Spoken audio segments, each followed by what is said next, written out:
But we need to meet some more people. Let's have 10 more people introduce yourselves. Everyone, I don't care how bad you have to go to the bathroom, please stay. You're going to be working with these people every single day.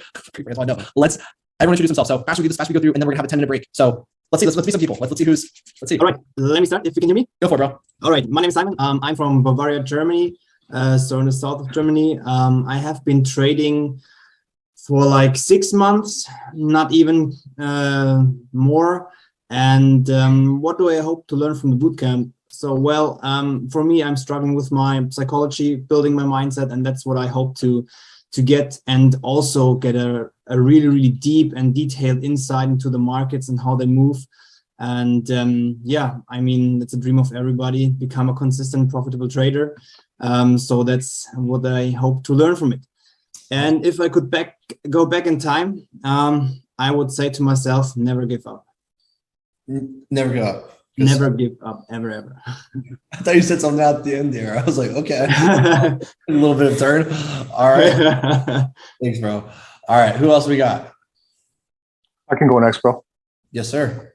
Hi, guys. My name is TJ. I'm from Vancouver, Canada, on the coast here. I've been trading for about 1.5 years.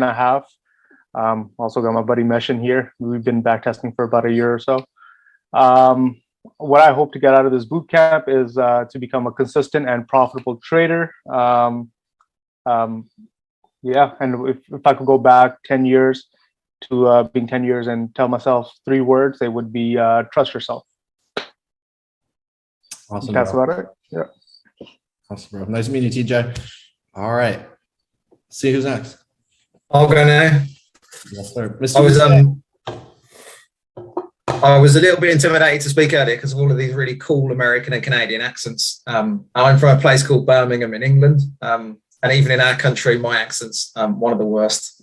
So I'm being brave speaking. Anyone from the UK is probably laughing on the screen. I can't see everybody. So my name's Richard Bell from Birmingham in England. I've been trading for about 18 months now. I'll use the term trading loosely because I've really just been educating myself and trying to be more knowledgeable. To be honest, what I'm hoping to learn from the bootcamp is just keep progressing with that knowledge. I think sometimes you think you know something, and then somebody else explains exactly the same thing, and suddenly it clicks. And I think Griffin just did a great explanation on multi-time frame structure, and it took me a long time to actually get my head around that. And he's just perfectly explained it in about an hour. So I wish this had happened about 12 months ago.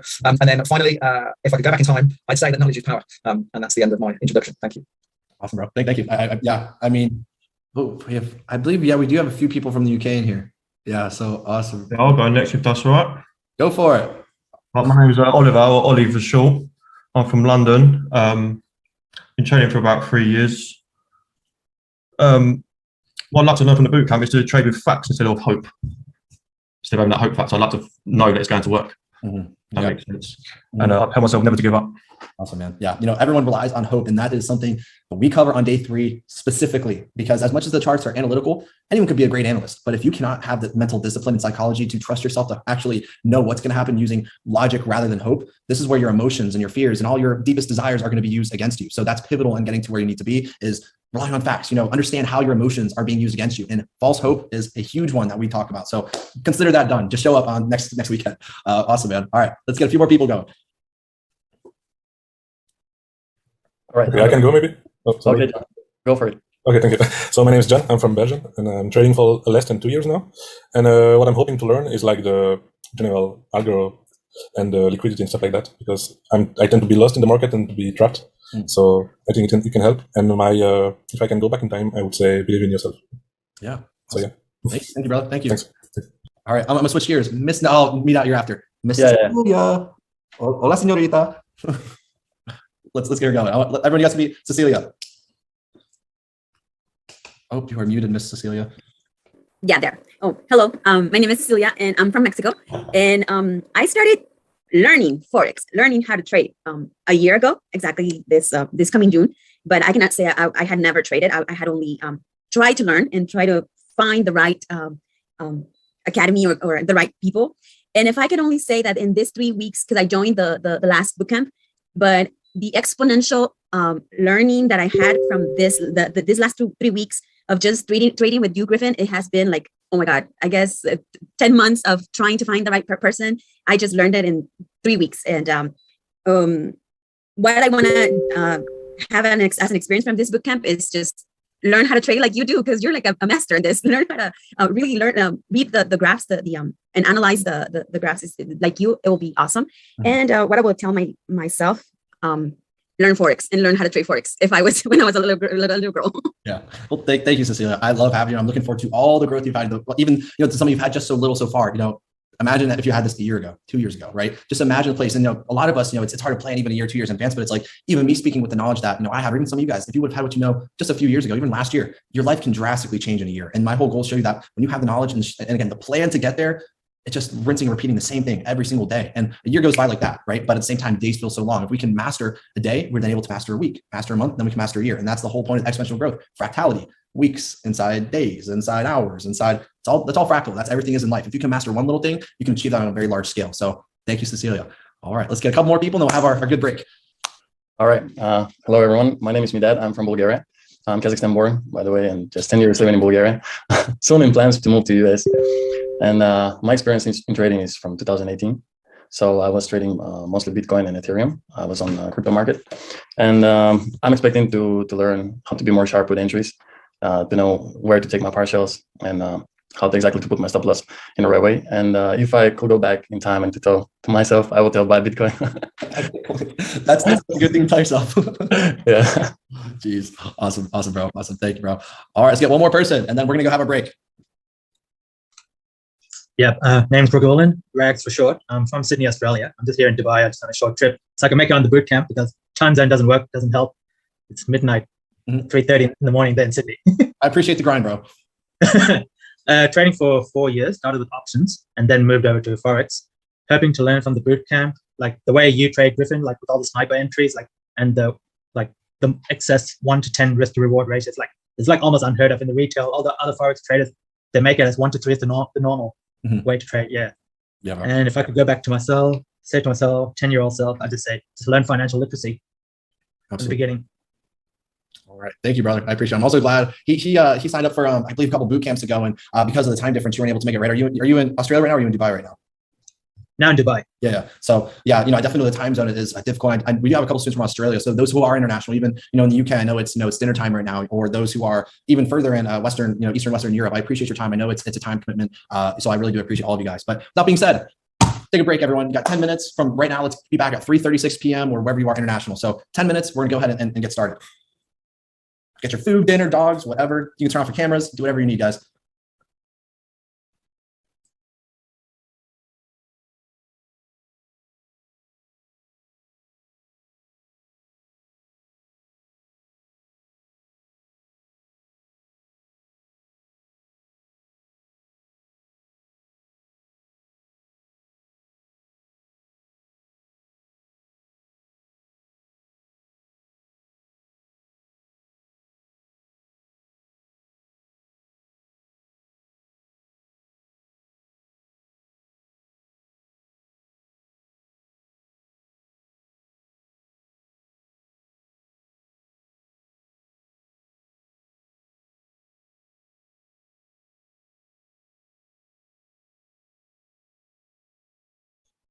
Hey Griffin, how you doing?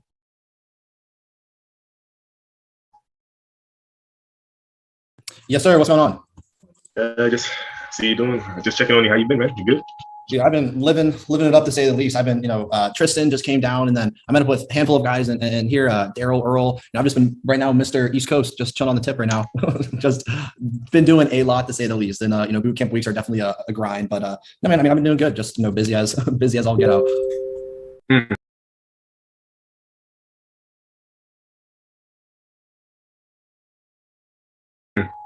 So yeah, I understand that. Right. I recently hit a breakthrough, and I've been just going crazy. Yeah. Well, awesome, dude. Thanks, Awesome. Yeah, I'm excited too. We finally finalized some security. So I'll be sending out some updates to the real. I don't want to say the real community, but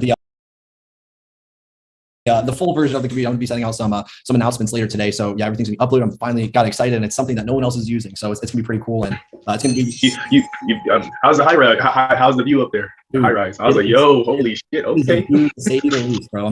You all the way up where the Eagles are. Right. That's where I'm trying to be at the top, and no way is better than to tell others how to live at the top if I'm literally there. So like just trying to get to the top by living at the top. Just seeing just being inspired, dude, it's great. I love it. It's awesome. So hey man, I'm happy you're enjoying yourself. I appreciate you deserve it, man.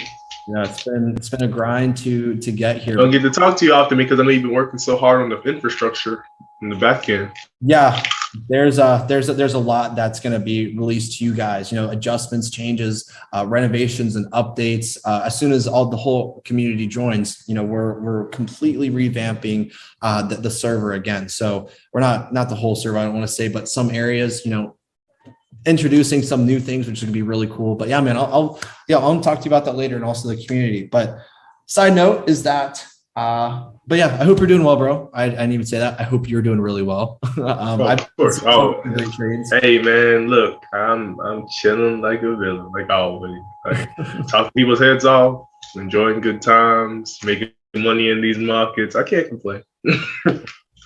Like I almost got enough saved up to where I can get a house again. Okay, awesome, dude. Okay, so cheers to you, and can't wait to see you. Can't wait to invite you over. Yeah. Let's go out for a steak on me this time. I'll take you up on that, bro. Definitely gotta have it. But awesome, bro. I'm happy, and you've been having some phenomenal trades. It's looked like so. Yeah. Oh yeah, I've been man. I'm like it. I finally was able to detach myself from my bad habits, and it was a lot harder than I thought. But once it like came together, like because I knew it, but it was a whole nother thing to put it in practice. And then once I finally was able to make the adjustments, I'm like, damn, this shit is way easier than I thought. That's what really pissed me off the most. Like, but once I was able to do it, it's like, yeah. Yes, sir. Awesome, bro. I'm glad. Awesome stuff, dude. And this is where I want everyone to be. And in order for us to get there, you got to get through the boot camp.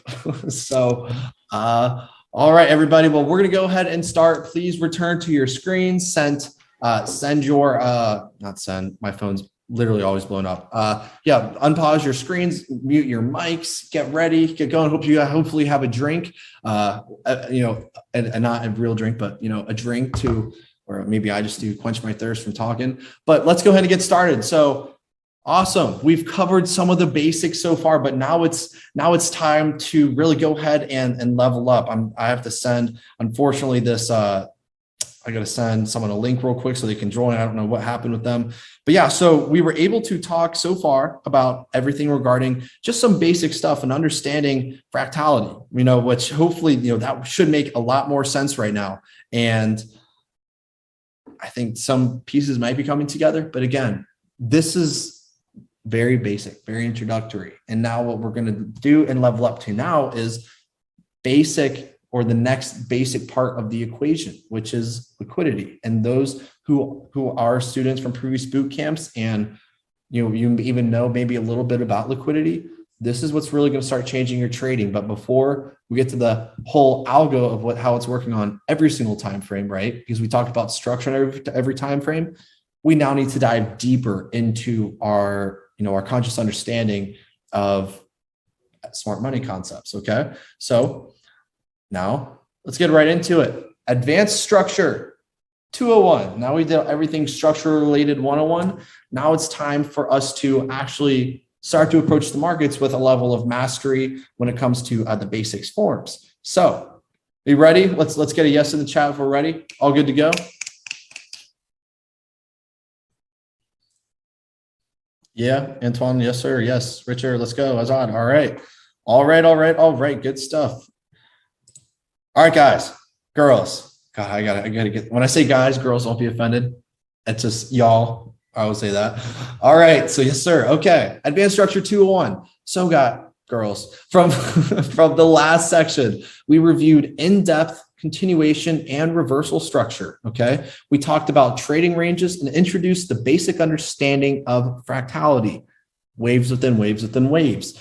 Everything is fractal in every single market. Meaning the same principles we use on the higher time frames are the exact same that we're going to use on the lower time frames. So if I was hypothetically going to say, this is how we're going to, let me see. This is how, for those who know what points of interest are or not, I'm not expecting you to know them. But for instance, maybe you're looking at structure on a higher time frame, right? And maybe that's your directional bias. Well, on a lower time frame, you're going to be utilizing structure to get in. It's the same thing, just used in a fractal way, right? If you have a higher time frame bias on a lower time frame, once it aligns with that higher time frame bias, you'll be able to get in using that. So now it's time to get into the Advanced Structure 201 and learn how to master fractal structure on every time frame. So this is where we're going to start. We talked about reversals. We've talked about continuations, but now we need to get more specific in the terminology of it. So the first is going to be what we call our pro-trend scenarios. So this is going to be a note-taking page. Pro-trend. What does pro-trend mean? Because we want to get a little bit more technically savvy, right? A pro-trend is essentially the higher time frame continuation structure. So rather than just saying, oh, it's the continuation, what we say is it's the pro-trend. It's just the pro-trend, meaning it's the higher time frame continuation. So let's say on the 4 hour, right? It looks like this. What are we going to say? Well, the pro-trend scenario is going to be bullish, right? We are looking for the 4 hour to go higher. So we know that we have our pro-trend scenario, and this is our higher time frames specifically, inclusive of the 4 hour, daily, weekly, obviously monthly, and so on. But at the minimum, the 4 hour. All right. So essentially, when we have our pro-trend scenario, I know it might be small for some who are looking on their monitors or their computers, laptops.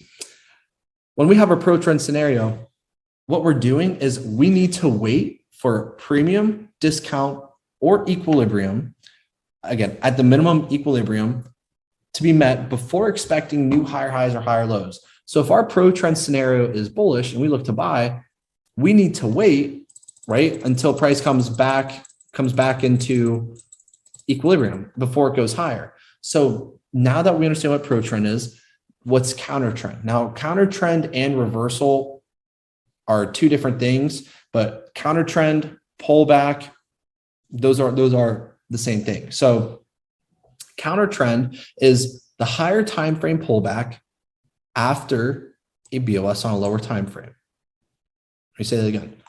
Counter trend is going against the main trend. Okay, so that would mean that there's a pullback on the higher time frame, right? Because let's say the main move was sells.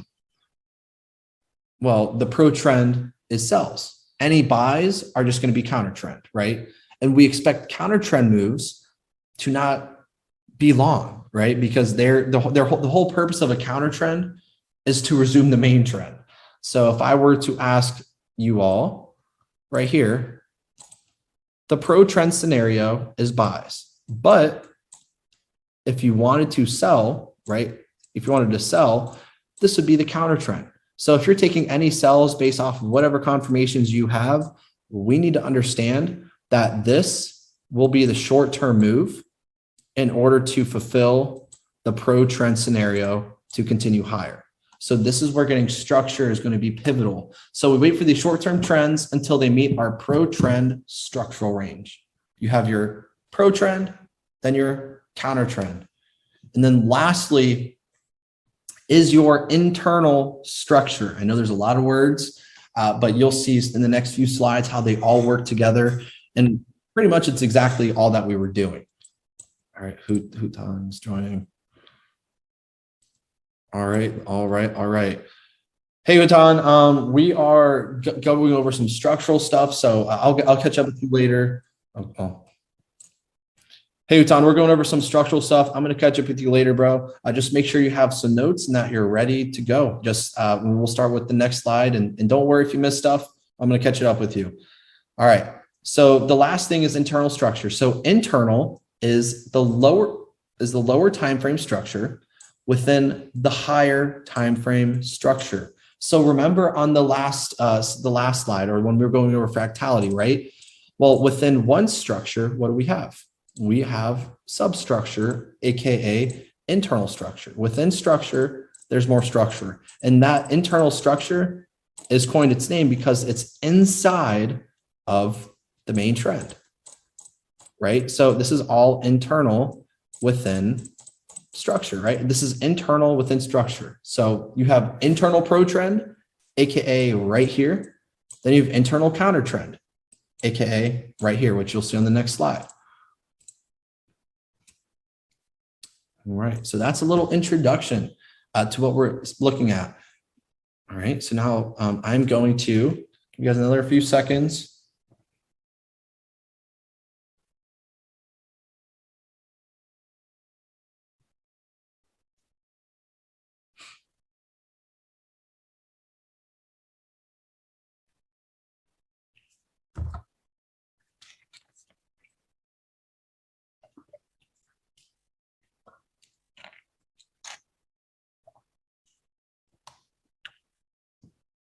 Got some smart money water.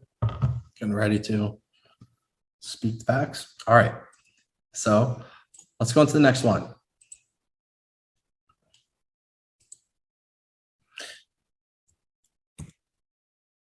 All right. So this is a basic scenario of what we're talking about here. So we need to understand a couple things. Actually, let me go to the next slide. Let me see. So these two are the same thing, but I'm going to start with a basic version and then a more in-depth approach, right? So this right here, what's our pro trend move? What's our pro trend scenario? Well, our pro trend is going to be that higher time from directional bias, and it's going to be buys, right? We know that we are going to be looking for buys, and this is remember, that's the 4 hour. Well, how do we maximize our time, our money, our approach? Is that if we're looking for buys, great. But let's say this is where price currently is right now.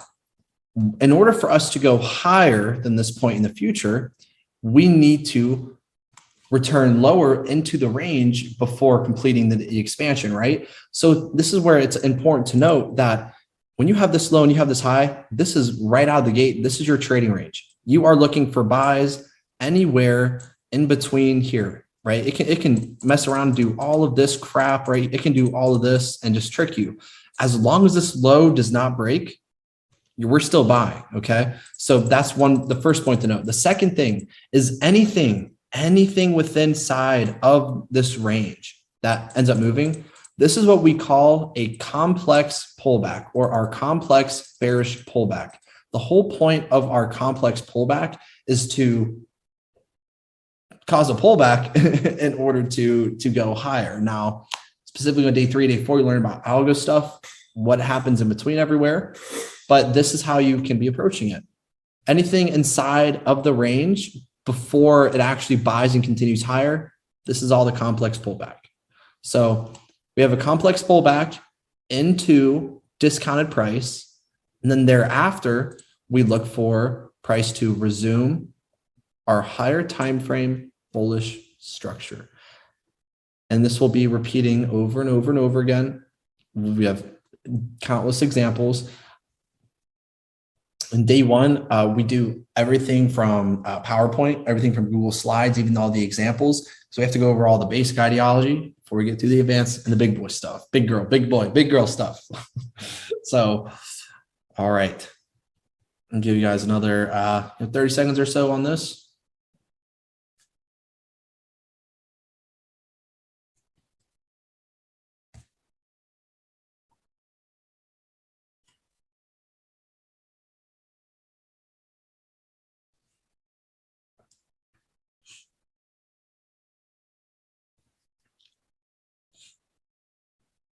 All right.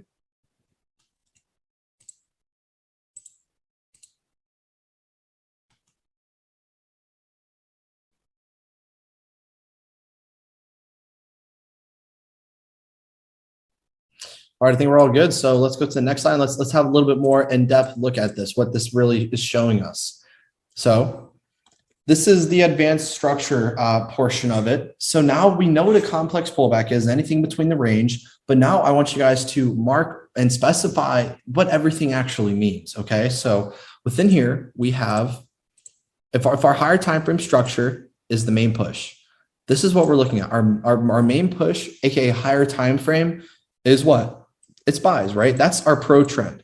Our pro trend scenario is we're looking for buys because that's what's happening on the higher time frame. But we need to know with fractality or due to fractality, there's individual trends happening everywhere. But what we have to do as these detectives trying to solve the mystery and figure out what the end goal is going to be, we need to figure out how it's going to get there. So in order for us to make it look like this, remember, it's going to always look, I'm going to start from the left.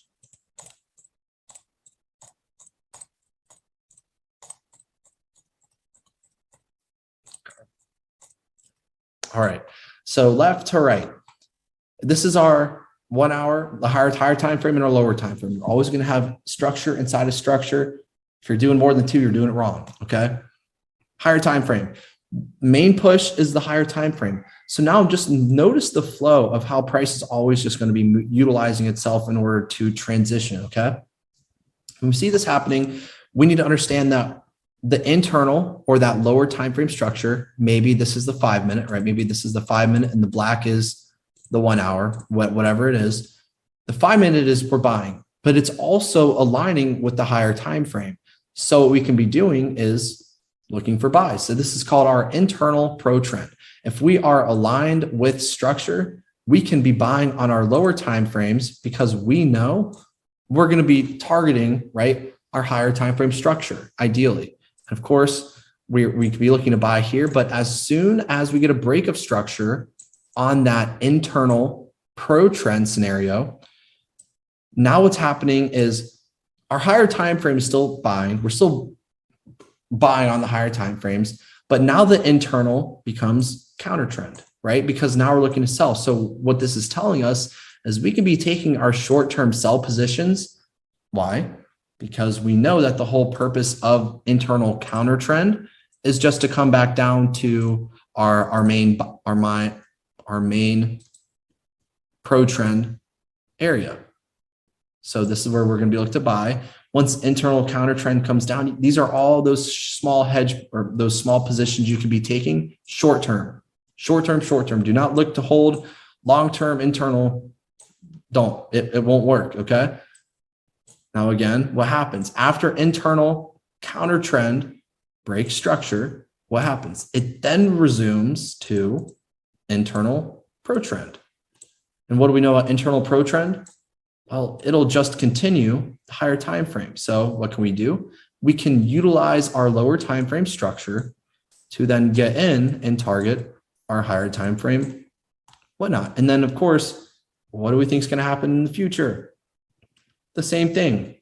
We can assume that based off of this, price will make new legs.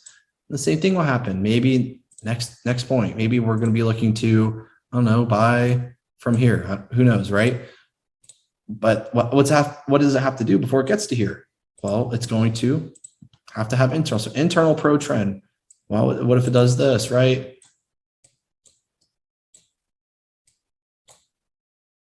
Well, it doesn't really matter, but no, it does this. Break a structure. What are we going to look to do? Target the higher time frame. Just understanding the flow and being able to memorize how price is always delivering, very important.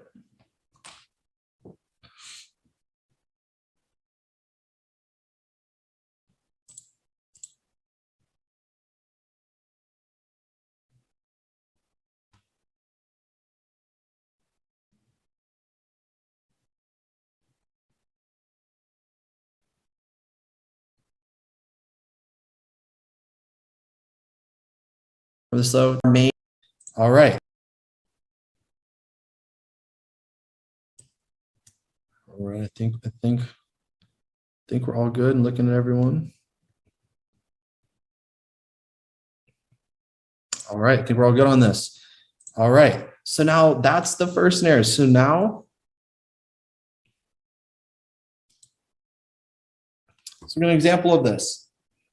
Structurally speaking, so our bearish complex pullback within our main structural range, okay?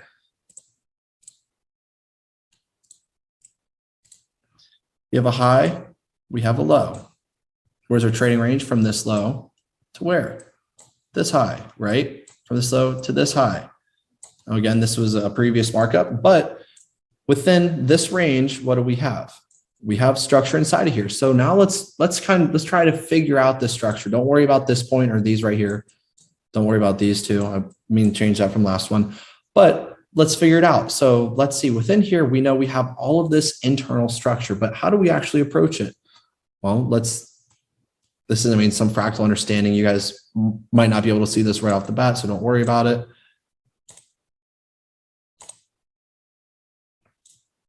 All right, so right here, this is kind of what we're looking at for some of the internal structure. Now, this is lower time frame stuff. I don't want to confuse you all with this, but essentially this is what we have here. So now looking here within this leg, we have waves within waves, right? So we have this, right? Because this is higher. This. Is this higher? Yes. This, right? And then we have this. This is not a pullback. That's literally one candle. And then we have this here, and then this. So now my question becomes, what happens? This is a break of structure, right? On our lower time frame, we have a break of structure. So now I want to ask you, is this break of structure tells us what exactly? It tells us a 5-minute break of structure tells us we're having a pullback on the 15-minute or the next highest. Lower time frame BOS tells us at the least we're having a pullback on the next highest time frame. So we know that we want to be buying long term. That's how, that's what we're going to be looking for. So of course we look for our buys. And then once we know what we're going to be looking to buy, which you guys will come to learn today, is of course sells. So how can we look for sells? We have our break of structure here, blah, blah, blah. And what do we look for? Well, we could be looking for sells. So where's the next low that price does? To make some form of retracement. With, of course, our mastermind protocols students, we know how we can enter all of this. But for instance, we know we have now a lower low, a lower high. Where's the next structural point? No. It's here, right? To make a new low. Now let's think about this. Higher time frame is just buys. On the 5-minute, we have bear structure still. So we have two structure forces that are going against one another. Sells over here, right? We have sells here, and then we have buys on the higher time frame. Which one do I choose? It's going to be the higher time frame because that's a pro trend scenario. So this would enable us to be getting in for a short-term sell, right? For us to then target here. But then how do we actually get in the buy scenario? Well, we're looking at this higher time frame. Of course, you'll be learning how to get in here, here. But for this example, purely basing it off of structure, this is that lower high that needs to be broken, right? This is the structural lower high that needs to be broken. So what happens is now after this lower high breaks, because it made that last internal lower low. I feel like I'm just talking right now. You guys aren't seeing what I'm saying. Again, higher time frame is buys right here. Higher time frame, we are looking to buy.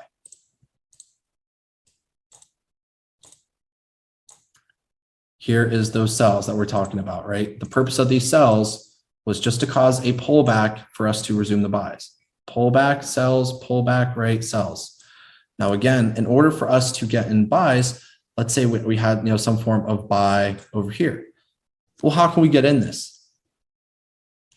Based off of structure, we can see, well, all right, well, let's wait for a break of structure because that's telling us when it's going to align with the higher time frame, right? Oh, it breaks structure. I then want to look for price to come down, then to do what? To target the higher time frame, right? As we've talked about. Diagrams are the same thing as structure, exact same. You just have to see it. Oh, yes, we had a break of structure. Where do I want to buy? I don't know where do I want to buy. Guess what? You can then enter your buys in, and then where are we going to be targeting? Higher time frame at a minimum for our first target. So then you can literally be able to utilize and understand what's going to happen where. Now, of course, I want y'all to get to the point to where you can take all this. I mean, literally any move you'll be able to take. But this is where it comes. You understand what's going to happen where. You understand how to utilize the different time frames to get there.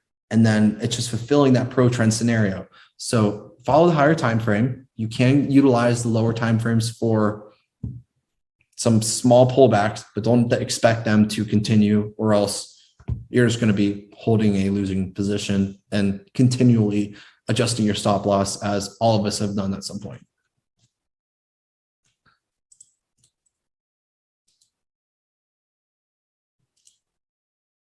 All right, second thing, going on to now the premium price. And then finally, we can be done with structure.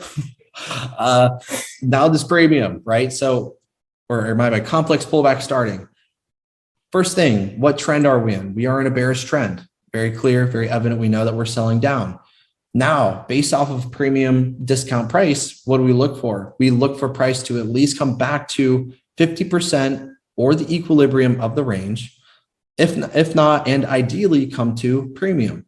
And last, what we just talked about is everything all in between the trading range. All of this is a complex pullback. The whole purpose of it is to, right, cause a pullback in order for us to go lower. Of course, there's more specifics, not spoiling any of those today, but it's to, yeah, just do that for now.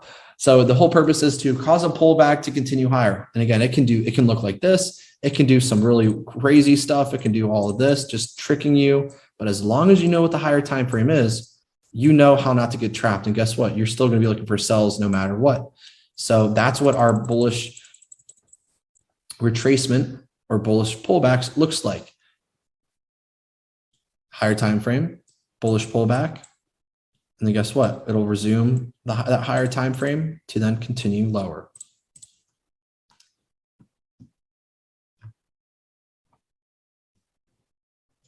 Our bullish pullback is on the same time frame, or are we saying you drop down to a lower time frame, then you'll see the bullish pullback? Good question. So you'll see the bullish pullback on the time frame you're looking at, but the structure will be on a lower time frame. So this bullish pullback, right, on your structure on this time frame, it'll look very clear, right? It'll look something like this. It'll be clear. But on a lower time frame, you're gonna mark the individual structural points. That's when you'll mark them. So you'll be able to see it on that time frame. There's an example I think I'll show you. But yeah, go to a lower time frame and identify that complex pullback.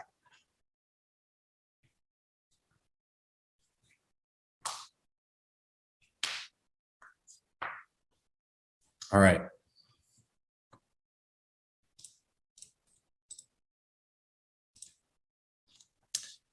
So now let's look at just the same.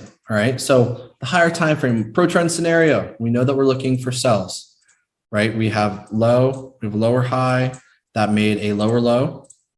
Of course, made a lower low. So now we have a lower high and a lower low. Based off of our understanding of price thus far, we know that ideally we are going to be looking for what? Well, higher time frame is sells. We know that we want to be looking for sells. However, in order for us to sell and go lower, we have to return to equilibrium, premium, or discounted price. So when we're looking at this, where is our premium? Premium is going to be the upper 50% of the range. This is where we need to look for price to come back to. And we want to notice the change in state and delivery of price on the lower time frames. Of course, within one structure, we're going to have another type of structure, all within one another. Okay, so our pro trend scenario is sells. We know that we're looking to sell. This over here, our pro trend is right here, the black, the higher time frame. And then our internal pro trend is right here. It's on the lower time frame looking for sells. So you could be taking all these sells, great. But at one point, the sells are now going to be converted, and we're going to now enter phase 2 of trend shift, right? We're going to be doing that. And what are we going to look for price to return to? Ideally up to equilibrium. You guys will learn exactly the point later on. But now, so you're looking for buys, right? Now this becomes our internal counter trend buy scenario. The whole purpose is to buy a bullish pullback in order for us to sell lower. So exactly as you asked, Earl, right here, lower time frame, this will be the structure in order to then the time frame for it to align back to that bearish scenario. So when at this moment in time, when we're looking at price, ideally, of course, oh, well, right here, we're looking for buys, which would be great. So what do we think is going to happen? It'll either go higher from here, or if that doesn't happen, it'll fail. And of course, what we know is it'll do the second of the two, right? It'll then have a break of structure. So now after coming to premium price, after giving us a break of structure, what do we look to do? Well, we're not going to be looking to sell up in here anymore, right? It had a break of structure. So now we're going to be looking to sell in here. And then we identify our equilibrium price. Of course, price will repeat this, even make fractal, right? Do the same thing it did here, just on a 1 minute. And then do what? It'll probably make a new low, right? So then guess what? Where's your new range? From here to here. And you'll probably be expecting, ideally the same thing, right? And then to go much lower. And we're utilizing this purple or the lower time frame to target the higher time frame. And do extensive backtesting on this. You'll see it'll always happen. You'll realize, wow, like this happens all the time, every single day, every move, asset, whatever. So this is how counter trend, there are buying opportunities, because think about it, structurally, we're bullish here, right? Ideally look for equilibrium and be buying. And that's how we can understand. So you can be taking ideally any move in between, as long as you know which ones are counter trend and which ones are pro trend. That's going to tell you if you can potentially swing or hold a trade longer than you should or could and knock it out early.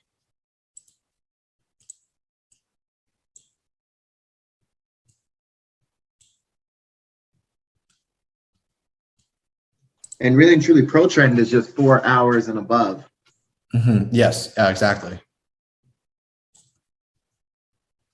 So this is how, and I know this is day one, pretty, going over some stuff pretty fast, but once you can master this, you're over.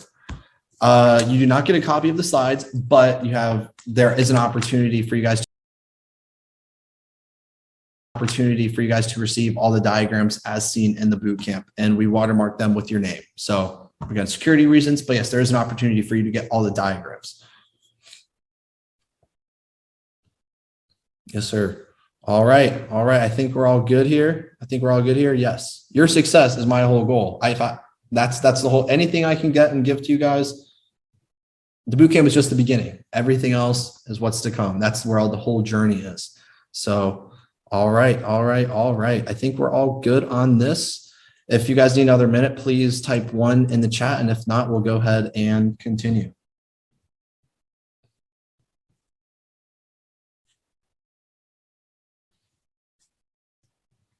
All right, I'm not seeing anyone need any more time, so good stuff. Okay, we're getting the hang of it.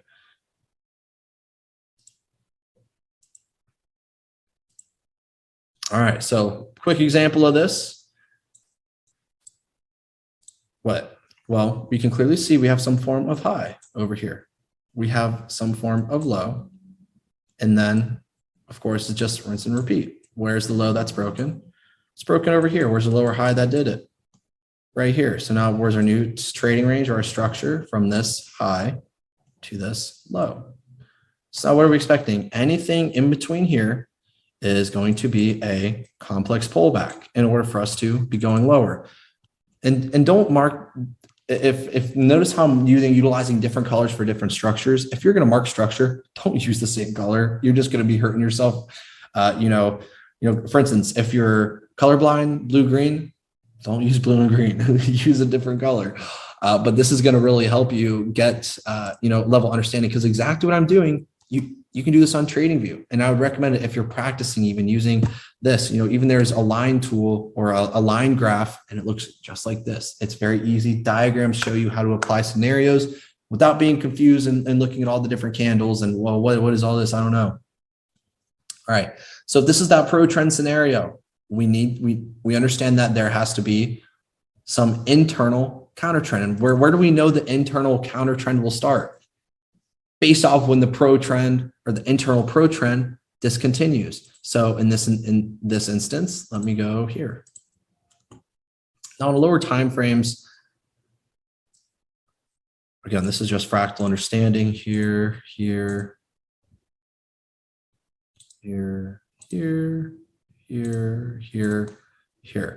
This break of structure was the first indication we were going to have some form of pullback, right? So now anything after this point is just going to be a pullback into for us to sell. Okay. So now here, this is the last valid structure, right? So are we going to be marking any of this? No. Why? This is not telling us anything. So this, however, does we now need to be looking to buy within here, right? Buy within here in order for us to do what? To target a new high, because all the purpose of this is to continue higher. So then of course, what ends up happening after this, we have now a new high, new low, price comes to where we're looking to sell. How do we enter? What do we do? I just want to spray and pray, enter and close. No, it's logical. No, it doesn't make sense, right? It's impractical. We need confirmation. So how can we actually enter this? Well, if this is the structure, let's look to the right? We get our reaction, and this is at this point, this is counter trend. This is our internal counter trend scenario. So what do we need to do before we enter? We need to wait for it to align with our pro trend scenario. And guess what? BOS, boom, we're ready to go, locked and loaded. It's now aligned with our higher time frame. What do? Now we look to sell and continue back to our higher time frame structure, right? This is where we're going to look to go ahead and continue the sells. So how can we do this? Well, same thing. We now have a low, a lower high. This in the next section, you'll be learning why this happened. Oh, lower high, lower low, lower high. Oh, it broke structure. I don't know. There's a reason why this, and some of you guys already know it. But really, structurally, we're just going to be looking at this right here. I mean, think about it. We're already looking to sell from the higher time frame. Then this happened, and then this, and then this, and then this. It goes down. So you'll be learning how to enter here, right? Here, knowing how and why to get out here, how to sell right here, how to target here, how to head. Like you'll be learning to ping pong everything. But this is how we approach it. Always utilizing lower time frames. Once they align with higher time frames, we know where we're targeting. So that's what our complex pullback scenario looks like.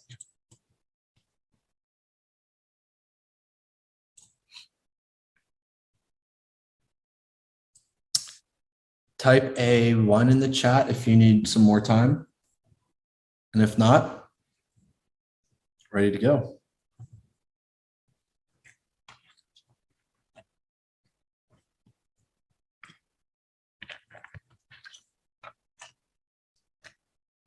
All right, good stuff. I'm loving what I'm seeing so far. We can keep picking up, as I know this has been a long day. Damn, 5 hours already. Okay. All right.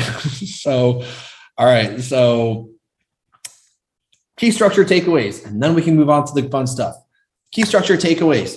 With your life, I would definitely mark down this chart. This is going to help you. And essentially what I'm saying here is X time frame break of structure equals X time frame pullback. So like we talked about, a lower time frame break of structure equals a higher time frame pullback. That's it. If you have a 1 minute break of structure, that's a pullback on the next highest time frame, maybe the 5 minute. If you have a 4 hour break of structure, it's going to be probably a daily or a weekly pullback. And this is just really good to start getting the juices flowing and understanding how the market, how the structure is always working together. But again, imperative to know, BC is changing. But you need to know this first. I mean, again, if you utilize this alone, you'll be profitable, you'll be successful with it. But we don't just want to be consistent. We want to become the 1% and doing what no one else is doing. So I'm not going to say anything else about that, but definitely write down this chart. One of the other most important things to take away from this is a BOS does not guarantee retracement. Not at all. A BOS helps you understand or change a character, but how many times has some of you guys who are very advanced with structure or traded SMC, how many times have maybe you looked for a structural break, but then it doesn't work and you just lose? That's one of the main reasons SMC is failing nowadays, because people are applying the concepts illogically and not correctly. And, you know, I say this, and when people ask me about concepts, we need to understand that just because you know something or conceptually know how to do something doesn't mean that you can apply it properly. And an application and conception are two different things. Like, for instance, we all know that 2 + 3 = 5. There's no debating, don't care. Let's keep it simple. 2 + 3 = 5. But now, even though we know 2 + 3 = 5, what if you see this?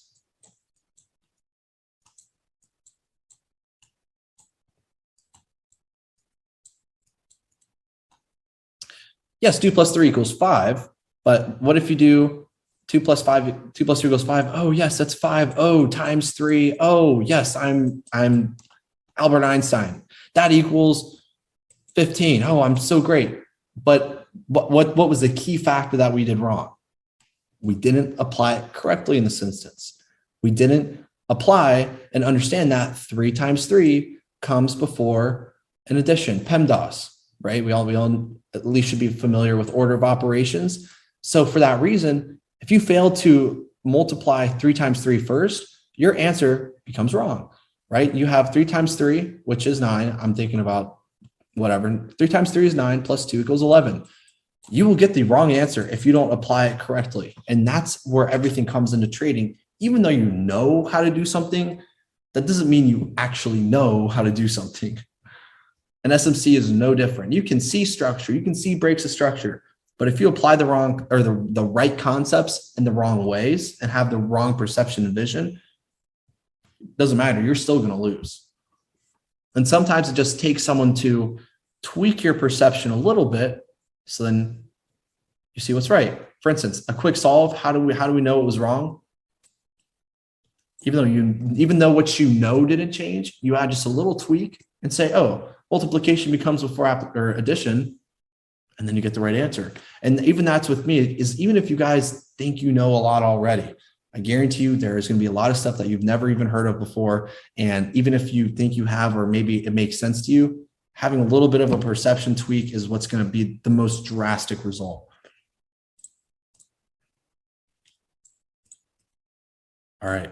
So most important right here, higher time frame structure is key. Don't get caught up in the small time frames until you're able to view the whole picture and where it's going, right? Of course, we've all heard higher time frame structure is king, meaning when you know, even though when you know how to master lower time frames, don't get caught up on the 1 minute, 30 second, even some of our insane traders, Hunter, 15 second. Don't get caught up in that. I don't even do that. That's too perfect. I don't need that stress in my life. I'm making my money getting out, like crazy. But follow the higher time frame. Don't get caught up. Don't get, greed will always happen. Fear will always happen at some point.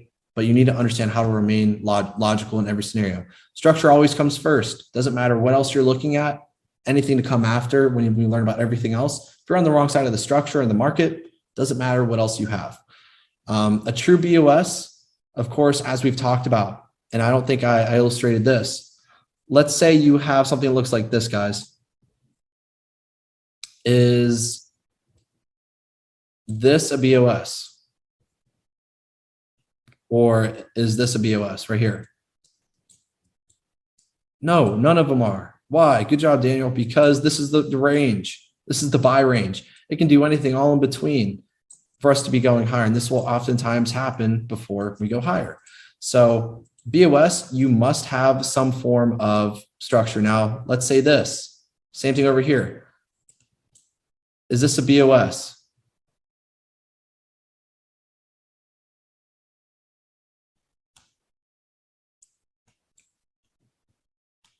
No, good. Because this low did not make a higher high. Now, if it looked like this, yes, then it is. Okay, cool. Also, as it pertains to candle closures, do not, even if a wick takes out structure, it's a break structure and a discussion. People say, oh, you have to look for a candle closure. Oh, that's the dumbest thing I've ever heard of. Why? When you look at this, and I'm gonna be honest, sometimes I'm too transparent, too honest, is that let's say you have some structure, right? You're looking at your structure and maybe it looks like this. And maybe right here is your last low, this is your high, and you see a wick. Just being honest, how many people wouldn't say this is a BOS because of a candle closure? A lot of people look for a candle closure to close below structure. Is there anyone in here like that? I'm not gonna bust your ball. I just want to know. I generally want to know, is there anyone who looks for that? Okay. Yeah. Okay. Well, cool. Well, that is wrong. I hate to be right up front, but that is wrong. It must be a wick. Because why? Fractality. What is inside of a wick?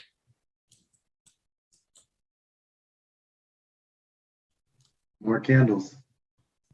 Or candles.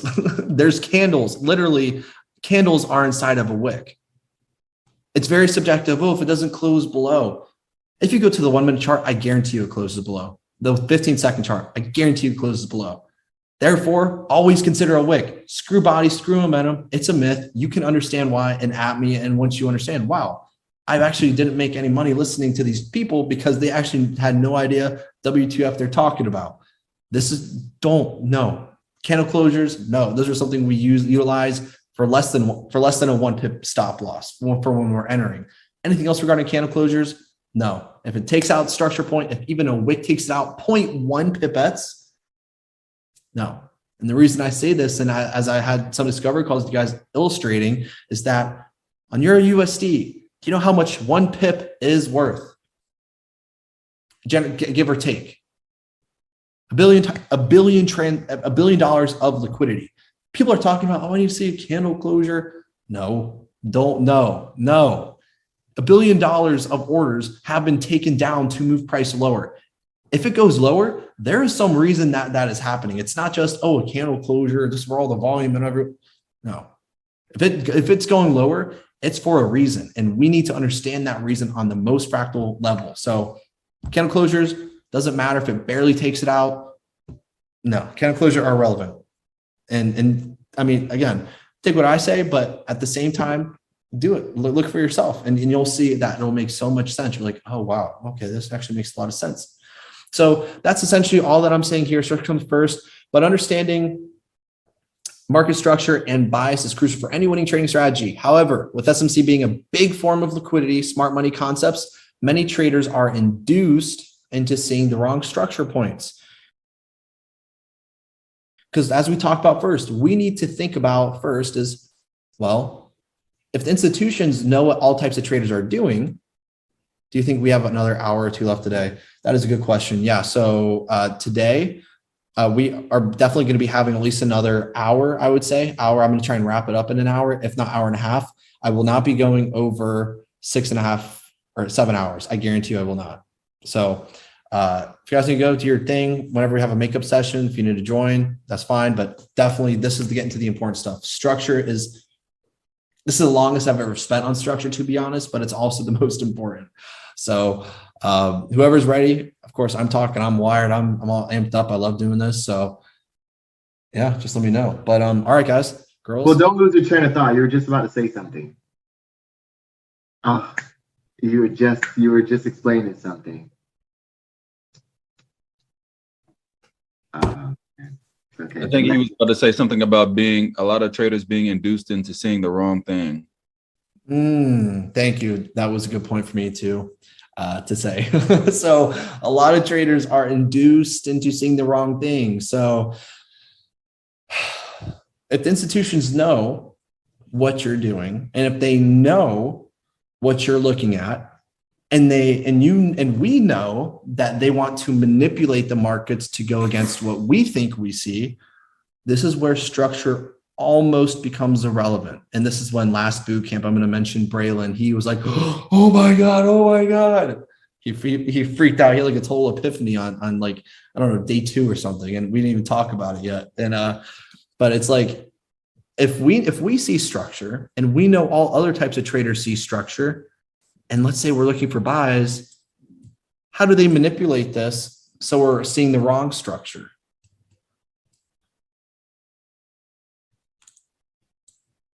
It completely tricks everyone, but that's for later. Little cliffhanger. Anyways. And you also said, 1 pip is $1 billion move. Mm-hmm.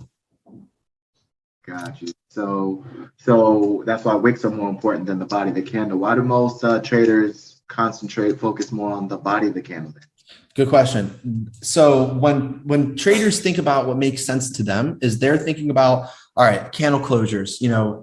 There's a few things retail traders are thinking about when it comes to candles. They either look for a lot of wicks.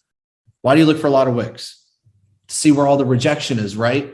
That's what makes sense for retail. But what makes sense for institution is literally the opposite of retail. Oh, there's a lot of rejection.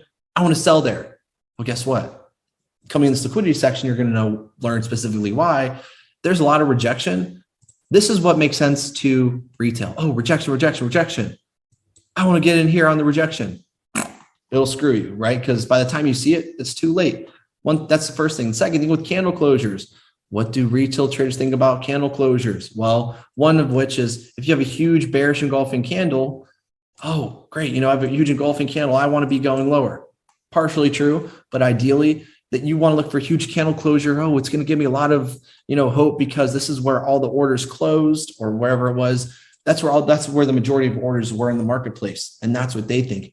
Same thing is if you have a huge engulfing candle and prices rapidly running up, I gotta slow down. I'm all amped up right now. When there's a huge candle and prices doing this, what's the first thing every retail trader thinks about doing? Buy, buy, buy, buy, buy, buy, buy. Institutions know you're doing that. So what are they going to do?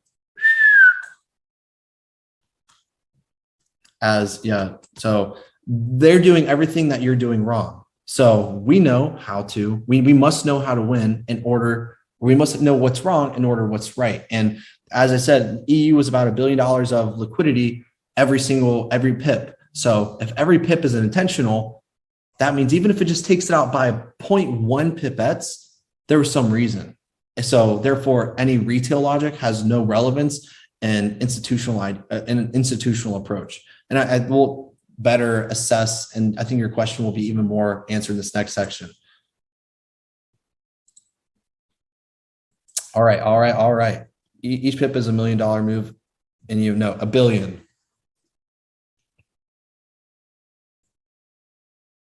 billion of liquidity in EU. All right, so now let's get into some of the fun stuff. Liquidity, as this whole boot camp is really about.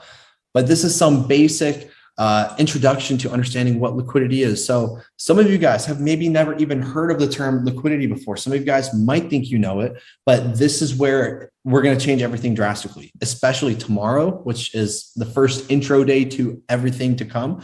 Liquidity is what drives the market. So firstly, liquidity is coined the term that refers to all the available refers to all available assets, liquidity, right? If you have liquid stock, if you have liquid whatever, that means you have that. You can instantly take that thing out and you can sell it and you have the money at your own disposal, right?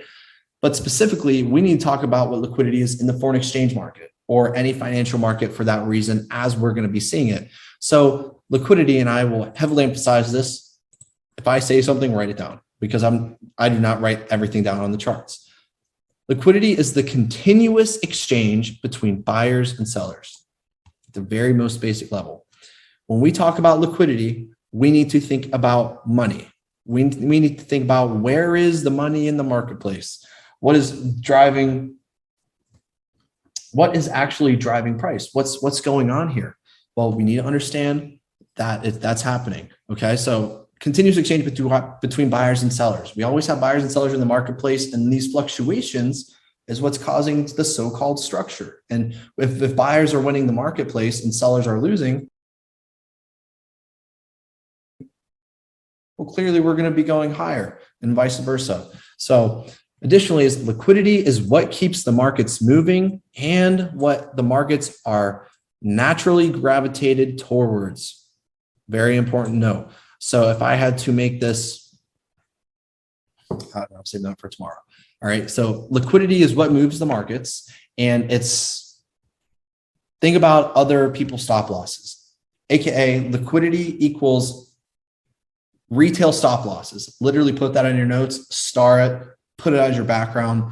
Liquidity equals retail trader stop losses. So naturally, in order for the markets to go anywhere, stop losses need to be collected before that move actually happening. So it comes in the form of stop losses, pending limit, and stop orders. I know definitely some of the older traders are in here, and I would like to know as well. How many times have you guys maybe heard of NFP or news releasing? What's a very common strategy that someone will utilize when news comes out, for instance, if they don't know the direction? If someone wants to say, unmute their mic, what's a very buy or sell orders? Yeah, right. Like typically, if you have something that looks like this, we know that and let's say that the market's right here, right? Well, you're either going to have some form of buy stop above here because you want to catch the moon, right? Oh, it's going to go higher. Or you're going to have some form of sell stops because you want to catch the sell off, right? That's what a very basic strategy that every retail trader knows, at least older ones. They know that this happens. So what happens? What do they think? Well, as soon as one enters, they just close one position, right? Well, think about it like this. They know that this is going to happen. How can they manipulate that variable? Well, if we have some buy stops above here, guess what's going to happen? Maybe we have some equal high or resistance per se. Buy stops going to be above here. Institutions will fund their own money. They're going to cause a move to happen that's going to enter your position. You're going to be dumb. You're going to close the one in the opposite direction. You're going to be like, oh, I'm making so much money. Buy, buy, buy, buy. What do? They're going to take you out. So this is how we need to understand liquidity, is that whenever you see someone's stop losses, wherever you believe stop orders are going to be, pending limits, anywhere the institutions can cause you to lose, that's where liquidity is lying. And a very common saying that, that you guys have heard before that we say is, if you don't see the liquidity, you are the liquidity. So we need to think about it this way. I don't want to confuse any of you guys. This will be a little confusing, but keeping it basic, right?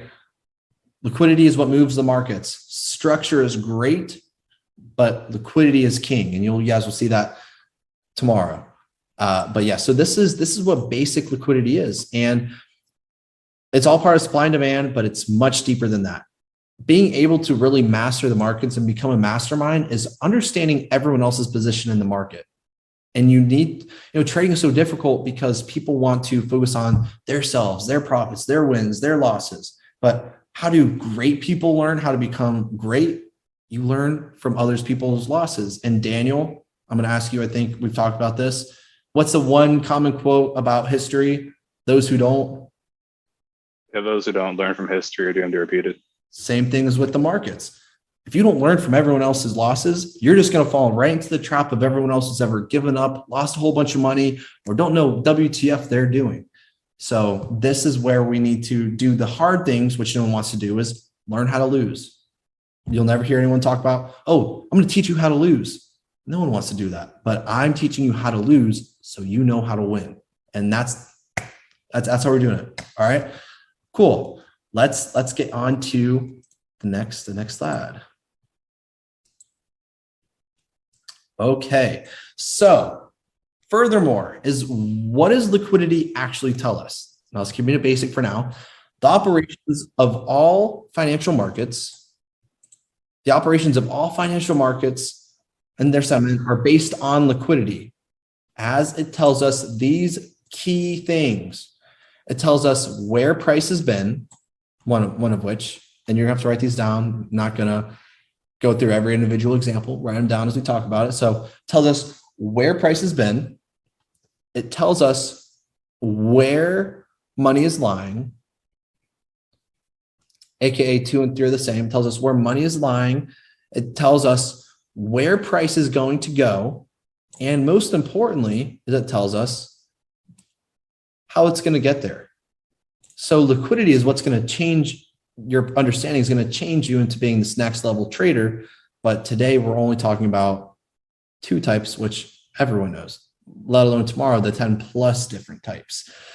So how price is going to get anywhere is you need to take out liquidity, AKA collect someone's stop losses, and then to target someone else's stop losses. And this is how liquidity is working. This is the never ending and the repeating cycle of liquidity. I would definitely mark this out. Again, anything related to liquidity, the sooner you master liquidity, the sooner you're going to win. I mean, if I'm being honest, master liquidity before anything else, because you'll be able to know direction, what's going to happen where, and have this whole operation in your head before it even happens. And yeah, I get too amped up talking about it, so I'm trying to chill out. But always remember that these operations are present on every time frame, and it's a never-ending cycle. So for these reasons, key before we moved on, We sell above liquidity and we buy below it. Question. So this, have they always done it like this, or is this now just the era that they're using? Always, any market that's ever existed, this has always happened, and it will never change ever. Because liquidity is what, if there's no liquidity in a market, the market doesn't exist. Like liquidity is literally everyone buying and selling. If no one's buying or selling, the market's not going to exist. So the only way for the markets to move anywhere is if you collect someone's stop losses to go there, which we were talking about in the little intro tomorrow. Is me mind blowing to say the least. But we need to understand, in order for the markets to go anywhere, you need to collect enough liquidity or gas in order to get there. And that's where we understand, oh, wow, this makes a lot of sense. Oh, wow, nothing is actually random. No, any move you can understand and be able to reason. How many times have maybe you guys had a loss you didn't understand, or used whatever retail stuff and you didn't know why, and you tried it again and you still lost, or maybe you can make a reason. What we teach you is, if you lose, you will instantly know why you lost, because it's your own error, and you were willing to take the risk on it. Why. For stop losses, for instance, how many people have used 15, 20, 30, 40, 50, God forbid 50 pips and above stop losses? Probably a lot of us at some point, right?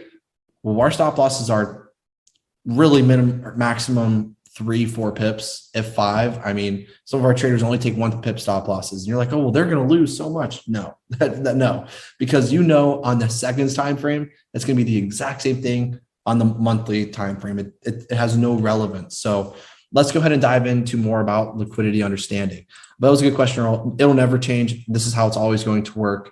And as manipulated as the markets are, they're regulated. All markets are regulated, even decentralized like crypto. I mean, dude, there's blockchain now. You can see all transactions. You can everything is meaningful. And this, which we'll be learning more about. So now, SMC liquidity types, 101. If you don't see the liquidity, you are the liquidity. If you don't see where everyone is losing or where people's losses are, you are that person. You are that guy who is going to lose. You're not that guy. You are, unfortunately, that guy. So now let's understand this. So the first type of liquidity, equal highs and equal lows. I'm going to give everyone a minute to draw these or write this out, and I'm going to draw this with you.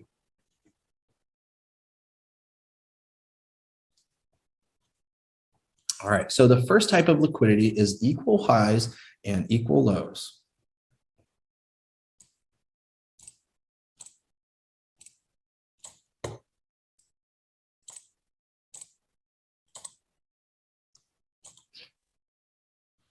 All right, so I'm drawing two little figures over here. All right, so equal highs, equal lows. When we're looking at this, and I'm going to draw this for each with 1, 2, 1, 2. The first type of liquidity is equal highs and equal lows. 2 reasons. There's always a purpose and intention for any move in the market. Doesn't matter. You need to know how to react. The first thing, let me ask someone who has some retail experience. Maybe Jaban. I'm gonna ask Jaban if you're Brown. I'm not looking at the screen. But when you see something that looks like this, Jaban, when you're looking at possibly this right here, what is the first thing going through your mind when you're looking at this? I'm waiting for some type of confirmation. To do what ideally though?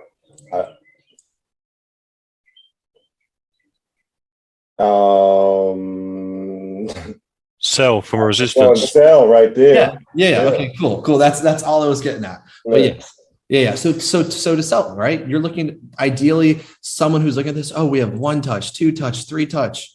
Everybody is going to be looking to sell from a resistance, right? Everyone's buy it, support, sell resistance.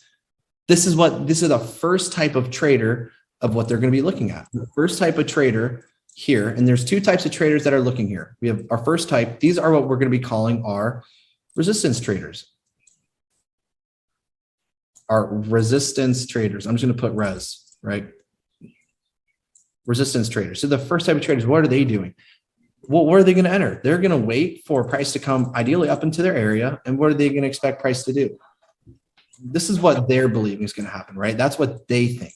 But it's a good thing that what they think is going to happen isn't actually what's going to happen in the marketplace. And what do we know about where they're looking to sell? Well, if they're looking to sell here, where their stop loss is going to be, right? How many people have maybe said 5 pips above a resistance, 10, 15 pips above a resistance? Everyone at some point, right? So if your retail entry or if your resistance entry is going to be here, right? This is your entry, let's say on a zone. Well, your stop loss is generally going to be what?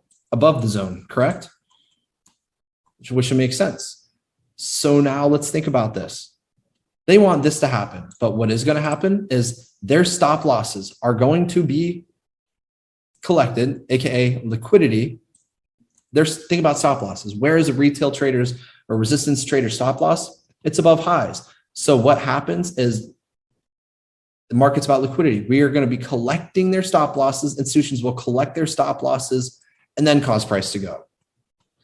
This is the first type of trader who's losing here. And a resistance trader, they're the ones who are losing. And what do we expect? We expect the market or the institutions to take out their positions and then go lower. So resistance traders are traders who get in too early to a trend or manipulated into seeing the wrong direction.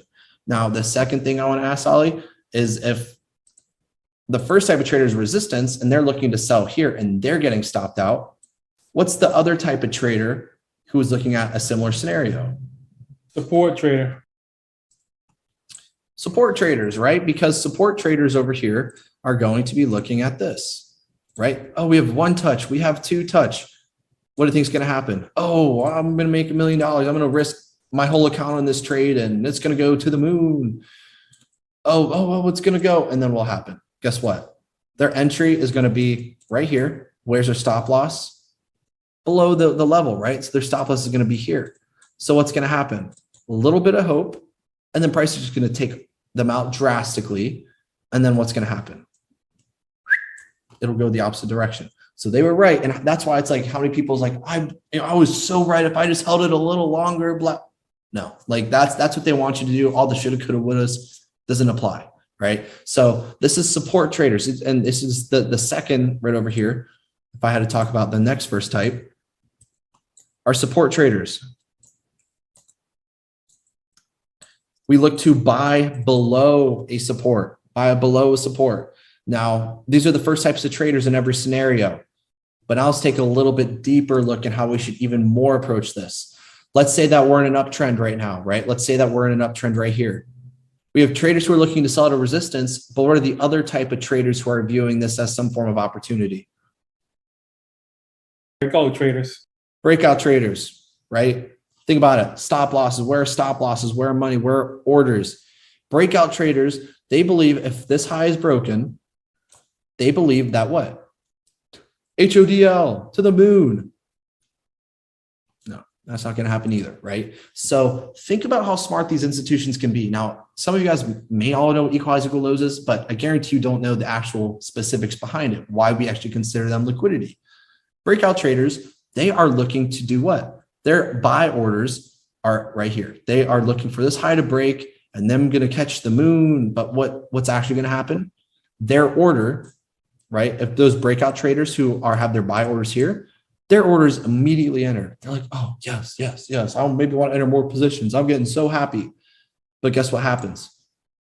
Simultaneously, while these breakout traders' orders are being entered, those traders who are selling, their stop loss is getting tapped. So guess what? As soon as the stop loss has been tapped for those who are looking to sell, what do we think is going to happen? The stop loss of our breakout traders is going to be trapped. So neither type of trader will make money in this scenario. However, who are the only ones that will be able to capitalize off this position? Ones that can see the liquidity pools and target them. Mm-hmm. Yeah. So yeah, we are the only types of traders following rule-based ideology that will be profitable from this trade. Now, of course, if you're resistance, and you don't have a stop loss, which everyone has done at some point, sure, you'll win, but you'll most likely lose before the move happens, right? But this is how we need to view it. Two types of traders are losing in this scenario, right? Two types of traders are losing here. And we are able to capitalize and understand the right move by understanding what they're doing wrong. And by understanding where everyone else is losing, there is only one place to win. It's, again, you're like in a maze.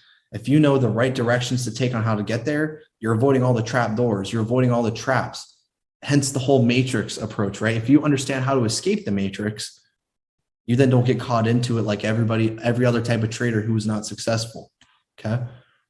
This is the resistance. So we have two types of traders. We have our breakout traders and we have our resistance traders. Guess what? Same thing as for the buy scenario. We have traders who are looking to buy here. Stop losses down here. We are going to have our sell orders below here. If we're bearish, guess what? Those traders who have no clue about market operations, they're like, oh, I want to catch the fall, catch whatever. Well, guess what? Traders who are looking to buy here, they're getting screwed. They're losing, right? Where's their stop loss? I don't know, some 10, 15 pips below. No one in retail knows how to play stop losses. So they just make something that makes sense to them. They're going to lose here. At the same time, we have sell orders here that are going to be entered. So what happens?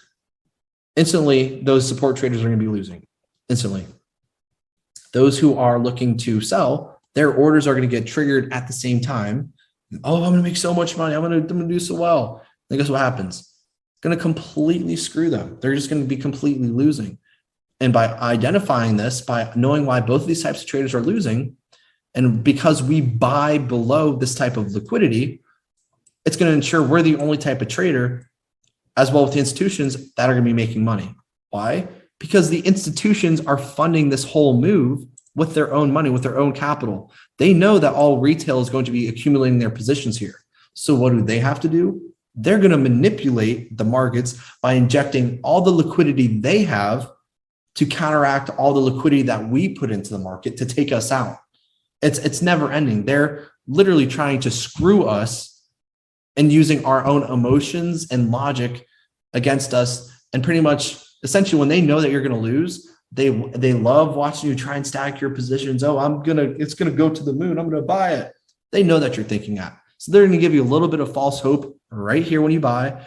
Oh, yes, buy. Oh, my God. F. That's what they're going to do all the freaking time. Every time, every move, everywhere. You need to understand this is why it works. It'll always work. It has always worked. There's only buyers and sellers in the market. And this is what they always do. And this is how price is manipulated. But just a one little insight as to why and how. So technically, it really is kind of like a casino where they'll allow some people to win, right? They have to convince you that that's a support level. And then once a good number of people believe in it, then they take you out completely.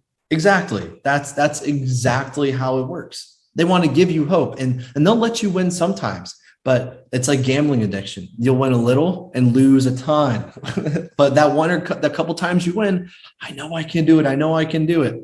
And you'll risk the whole house. You're going to risk your whole house to be screwed by the house. And that's the whole thing. They'll let you win a little, but you're in the long term, you're going to be giving them your whole life savings, so like it's all about risk reward. They'll give you a little piece of the pie, but then you're going to get the whole rest thrown back in your face, so that's exactly right. That's why if you've won sometimes, it wasn't coincidental. Everything else happened to align, and that there was that reason for it. So yeah, man, absolutely.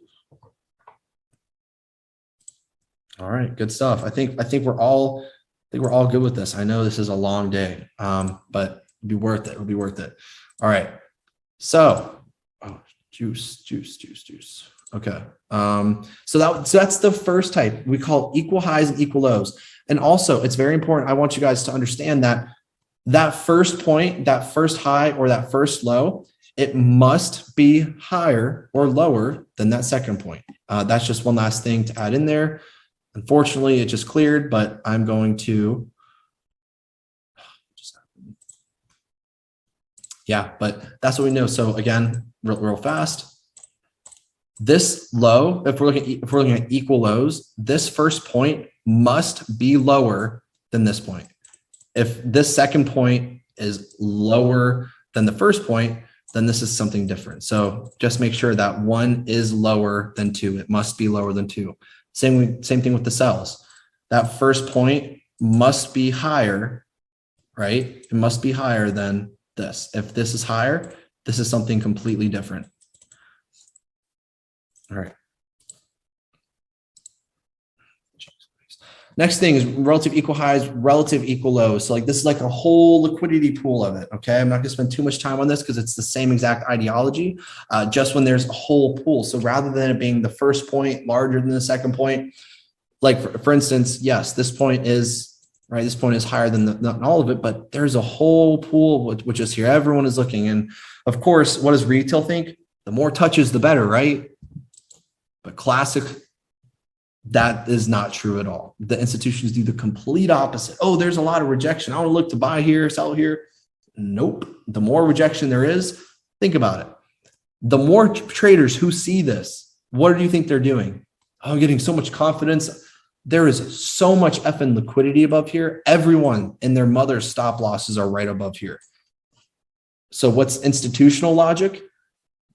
Get that back. I'm going to take that money and run away, right? So what are they going to do? Induce and build up even more orders before screwing everyone and taking out all of these types of traders. So that's what that's the pool. It's just a whole area, a whole conglomerate of traders, much more. And if the more liquidity you see, aka the more stop losses you see, the more support, resistance, whatever, the bigger the move you need to imagine, because this is essentially the money, aka a ton of gas. This is like, you're giving a bowl of cocaine, right? Like if you're giving a bowl of cocaine and you're about to put a cowboy on that thing, what's going to happen? Cocaine, cowboy, just whipped. It's just going to throw them off, right? It's about to go crazy. If you see a lot of liquidity and you are looking to sell above that liquidity, you're about to make a ton of money. And this is how it's going to repeat itself. The more liquidity that's there, the more of the movement that we know is going to happen, even before it happens, right? If this is where price currently is, we already know what's going to happen before it gets there. So that's how we can expect to start to develop this preliminary 2020 foresight vision rather than hindsight. So this is the liquidity pools for the equal lows or the equal highs. And then of course, the equal lows is just the same exact thing. So equal lows, if you see, oh, the more touches, the better. What do we know? Of course, support traders are going to be looking to buy here. We know that. But how can we use what they're doing against them?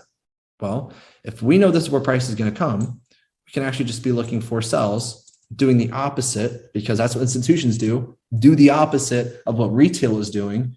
And that's all the manipulation. If you see something that you would normally do, just do the opposite. Again, if you do something you normally do and you're losing, the fundamental level is how do I win? Just do the opposite. I mean, that's really all it is. And same thing, traders looking to buy. Oh, I want to buy here. Those breakout traders who are looking to sell. Oh, I want to sell below this low.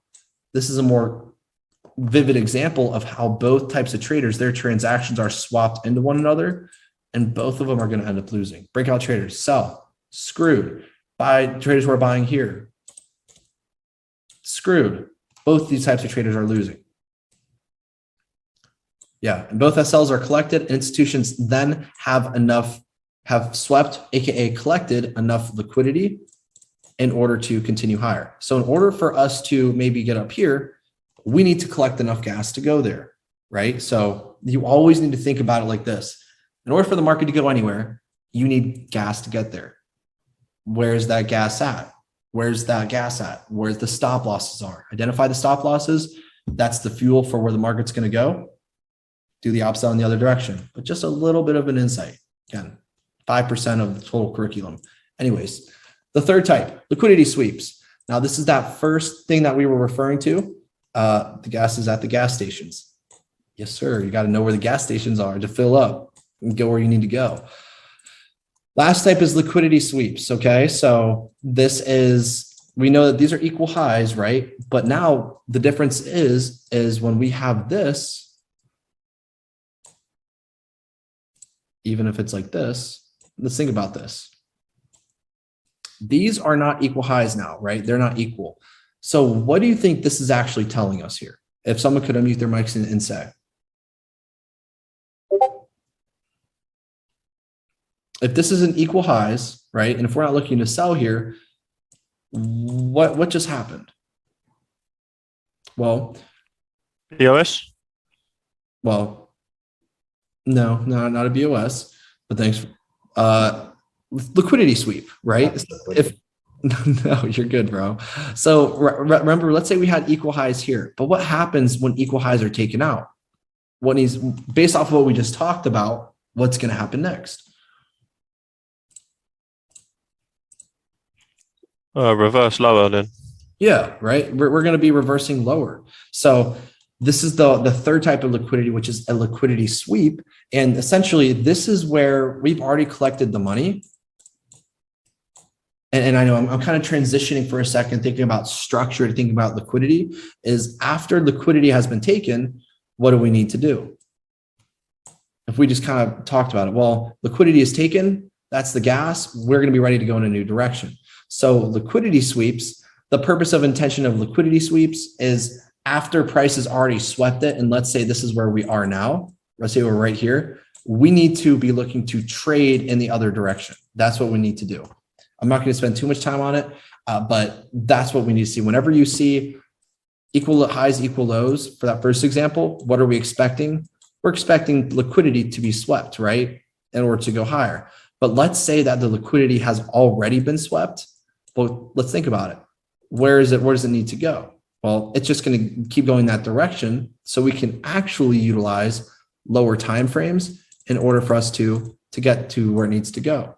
So liquidity sweeps is after the liquidity has been swept and we need to look to trade in the opposite direction.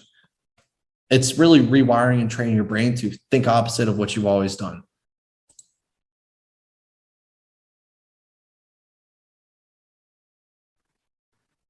I love it. Sweet, sweet, sweet.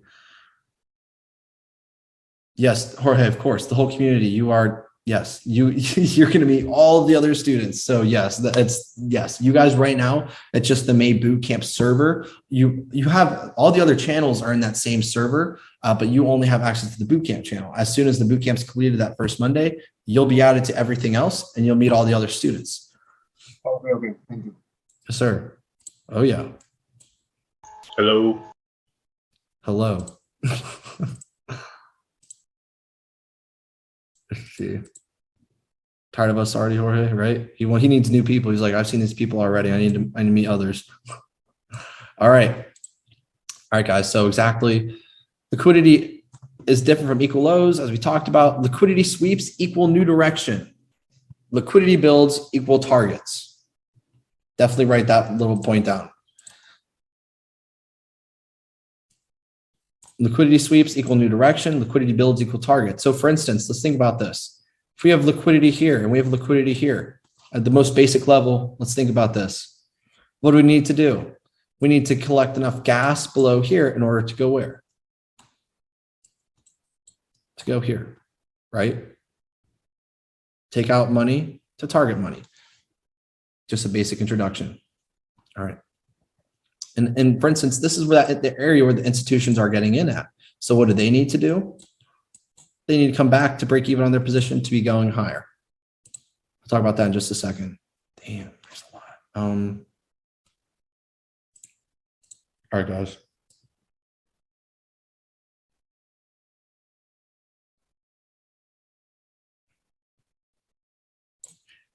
Liquidity sweeps are after equal highs, equal lows have been taken out. Pools are the same thing as equal highs and equal lows. There's just more of a build. All right. This is where the institutions rate in reverse. So we trade away after a sweep has happened and then around, and I can't tell you that we haven't talked about it. Okay. Let me see, guys. I know that this is a long, I've never spent this long on it. What was the last thing you said? You said liquidity sweeps are something and liquidity build is, you just said something right before you switched. Yep. Right here. Liquidity sweeps equal new direction, AKA right here, we have equal lows. They've been taken out, right? So sweeps after a build means a new direction. And then a liquidity build is a target, right? Where we need to be looking to either target or sell above.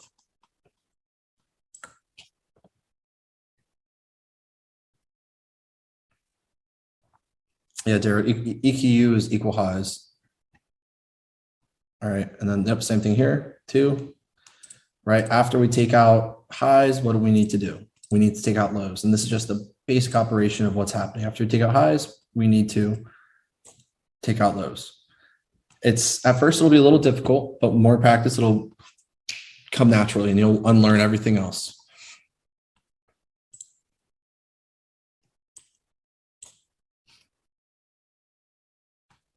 All right. Kids, keep going. I know it's crazy. I cannot believe it's already been that long. Okay. All right. So everybody, we're gonna keep going. Let's get through a couple more things, then I think we're gonna call it a day. I want to aim for at least 30 more minutes max. But yeah, that's I'm gonna try and keep it 30 minutes, and we'll pick off tomorrow. Leave off where we did today, and then do that. So just give me in the meantime. Let me just see. I'm just going through y'all real quick. I want to make sure how much we can get through.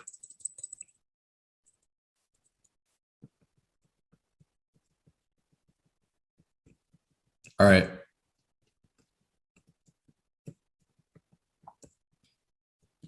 So yeah, we don't have too much. All right.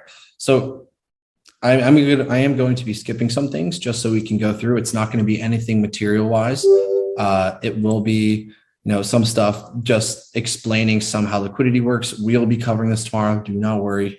It's nothing educational. But now what I want to ask you guys, besides this right here, is right here. Let me annotate this. All right. So based off of what we just learned, everybody, I want you guys to illustrate now what we just talked. Don't worry about structure here. I don't want you to think about structure. I want all of you guys to take 1 minute and illustrate the different types of liquidity that we just talked about. So go ahead and analyze it. Show me what you guys think. God bless it. Okay.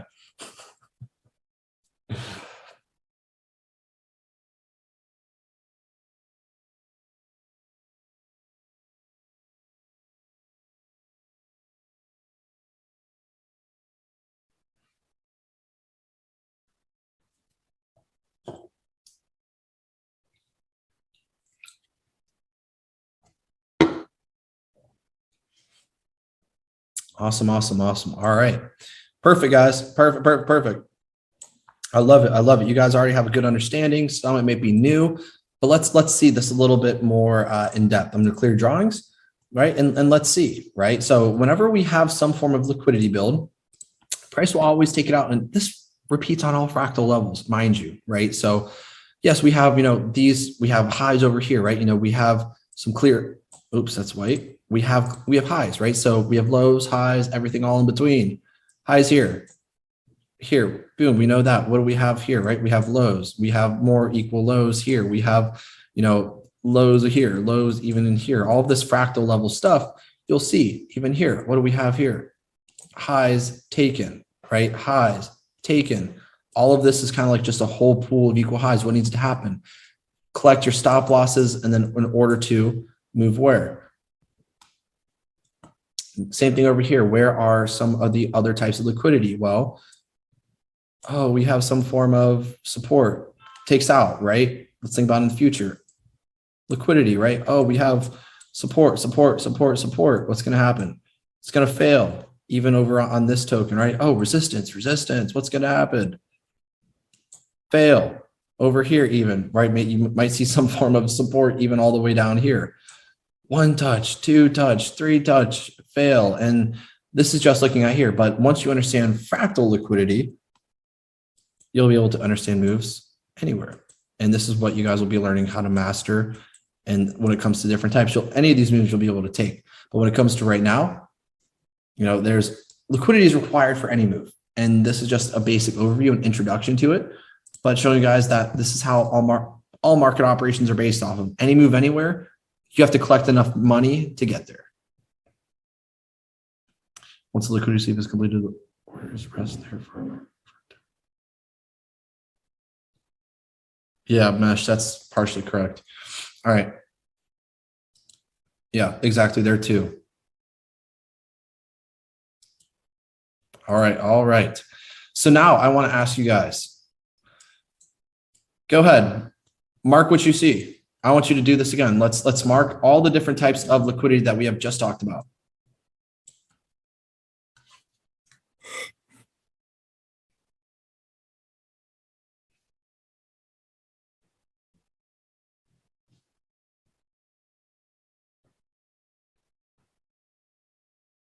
And be real with yourself, you know, ask, I know it's like Picasso right now, but y'all will be able to see. Let's get to the point where no one can see nothing.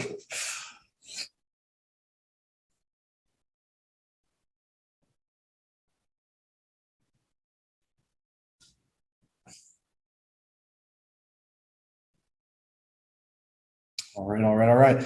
All right, well, you guys are exactly right. Once again, as always, beasts, let's look at this together, okay? So thinking about liquidity, support, resistance, maybe, right? Well, maybe, well, first of all, you know, yes, we do have a sweep here, but let's think about support. Oh, maybe we have 1, 2, 3, 4. I'm gonna run my money to the floor, right? Support traders, obviously, lose here. Let's think about resistance traders. Where are resistance traders possibly gonna be selling? 1, 1, right? Maybe so. Oh, well, maybe this is a resistance zone. I can expect price to come in. No, of course, it's going to be manipulated. Well, then maybe you're like, oh, well, 1 touch, 2 touch. Here's going to be another resistance over here. Crazy, right? That's what people would think. But then guess we're like, oh, well, 1 touch, 2 touch. I know there has to be a 3rd touch. It has to be over here. Blah, blah, blah. No, I mean, now, granted, if you put your stop loss like maybe 35 pips above, you could have gotten in. But let's be real. At that point, you're hoping. You're not using logic, you know? So this is why that happened. Anywhere all in between. Oh, I have 1 touch, 2 touch, 3 touch. Oh my God, this is going to be such an amazing zone. I just want to look to buy here.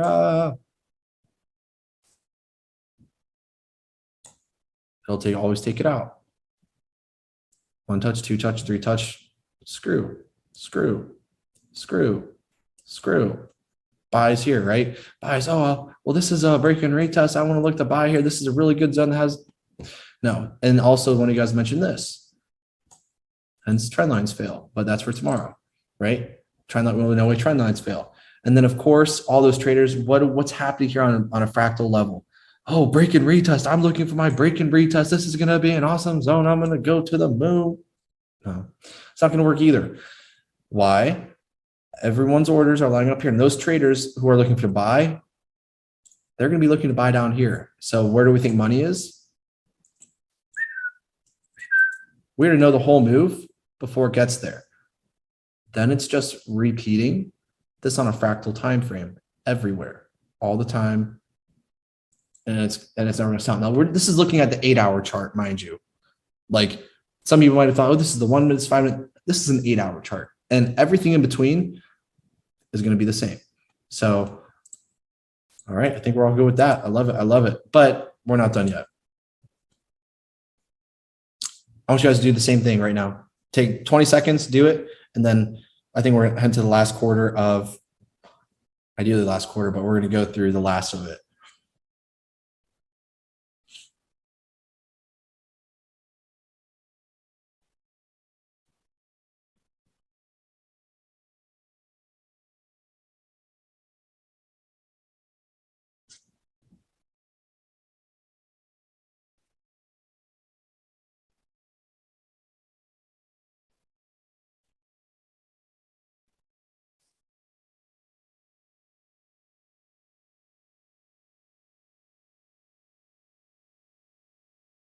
All right, all right, all right. I'm going to tell you.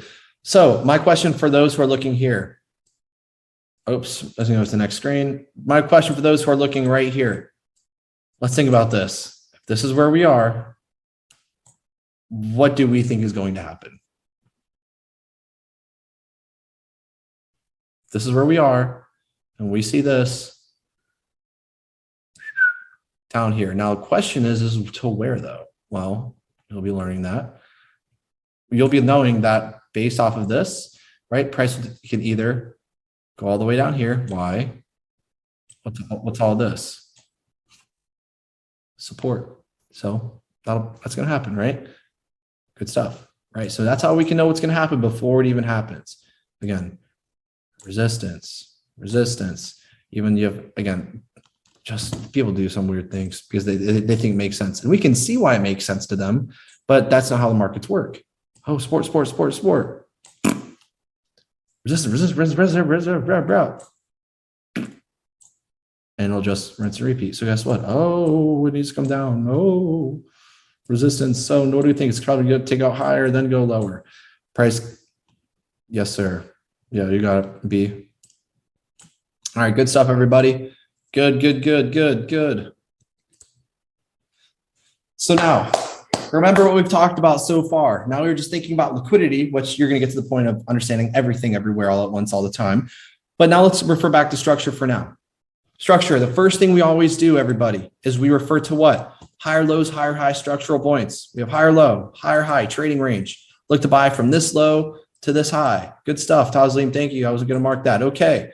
Now what do we look for? Identify the trading range, premium, discount, equilibrium. We know this is discount. We're looking to buy. We look to buy at 50%, if not lower. What do we do now? The next key thing to do is once we have the structure mastered, we need to now understand liquidity. Well, what do we know about liquidity? Is that liquidity must get taken to go anywhere. So for that reason, we buy below liquidity and we observe liquidity below price entering our discount, or when we talk about order blocks, all that stuff, we always look for liquidity to be lying above where we're going to be looking to buy. We have liquidity lying above our discount. Now, of course, we can have liquidity lying in discount as well. It can be lying above discount. As long as we see some form of liquidity get taken, it's going to give us the confidence understanding that, all right, support traders are losing. Breakout traders, right? They're losing. So what do? We utilize that as gas for us. Again, we're being greedy when others are fearful per se. We're capitalizing off of others' fears and their emotions and their logic in order to do what? To make higher highs. Very simple. Okay. Think about it. Taking liquidity to do what? Liquidity swept to target liquidity, then to do the same thing. Take out more liquidity to the left. So these are the four basic things that you need to be doing whenever you're applying this to the market. Now, again, you're never going to have, this isn't going to be your area of entry. For now, we just need to tell you guys that this is how you kind of are going to start segmenting, because we start from absolutely knowing nothing to structure, to specific structure, to order blocks, to how to enter, to where to target, to you'll know every facet, but this is just a holistic overview. All right. Cool. Now a specific application, we're looking at this as we just saw to the left. Structure, what are the structure points that we are always going to mark out? Well, we see we have some high, low, high, right? And then of course we need to have a low before we have a new high. So now what my question is let's look at this, right? Let's say this is all we had right now. This is all we had. We want to be asking ourselves, right? Where is the liquidity lying in the order block? Where are we going to be looking to enter? Well, liquidity wise, do we see any form of liquidity over here? Oh, well, we're already in discount. We see some form of equal lows, so we know we want to be buying below them. This is AKA the stop losses. And where do we need to go? We need to target new structure. So what's going to happen is, as we can imagine, what? We're going to rapidly take this out. And of course, what are all retail traders thinking? Sell. You see big candles, big wicks. You're afraid of it. That's what they want you to do. We love big wicks because guess what? We know that it's scaring everyone, then to take out everyone and go up. And that's why all of our entries are always sniper entries. Any entry we have will always be a wick. Any entry, it doesn't matter. Because when we're getting where institutions are, it's liquidating everybody else. So we're always going to have sniper entries. You're never going to be entering on a candle. I mean, it's always entering in wicks. All entries will always be sniper entries because of liquidity. So after we get in our position, guess what? Big wick energy. I like that. That's funny. Now we can. Sorry, that threw me off. So now we can do what? Anticipate new structure. The same thing is going to happen over and over. Okay. So now if we even think about it for now, building that foresight.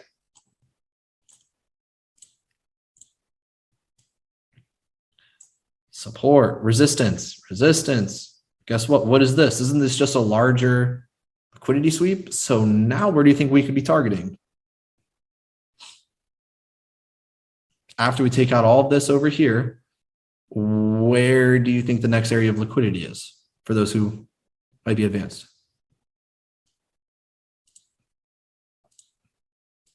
Let's think about support, resistance.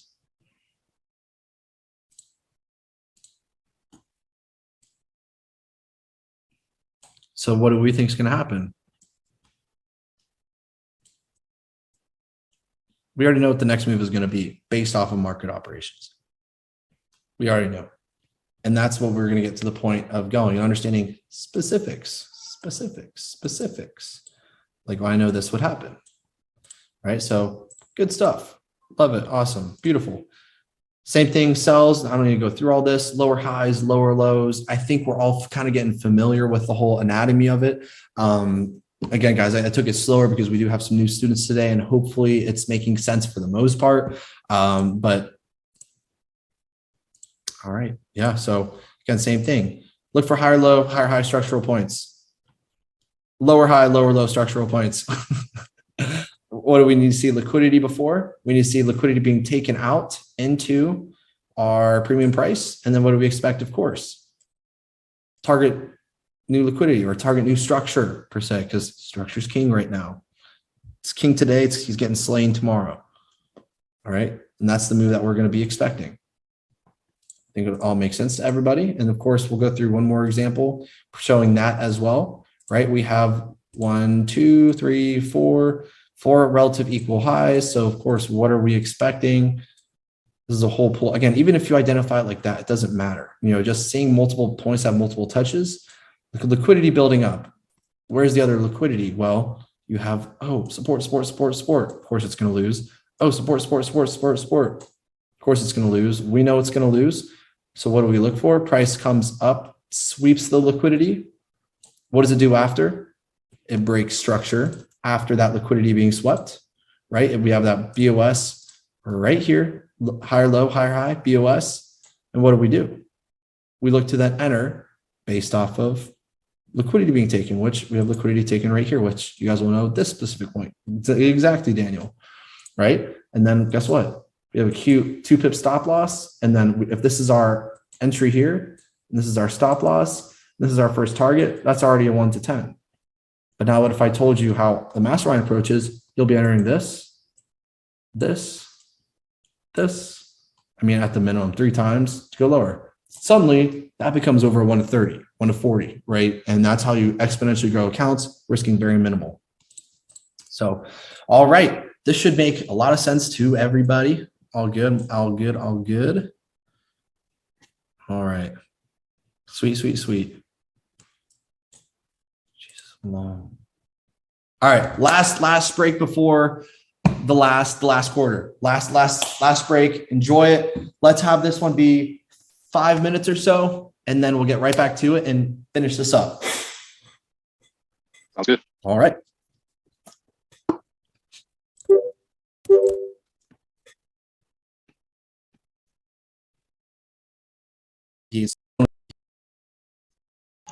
Did you recently move into that high rise?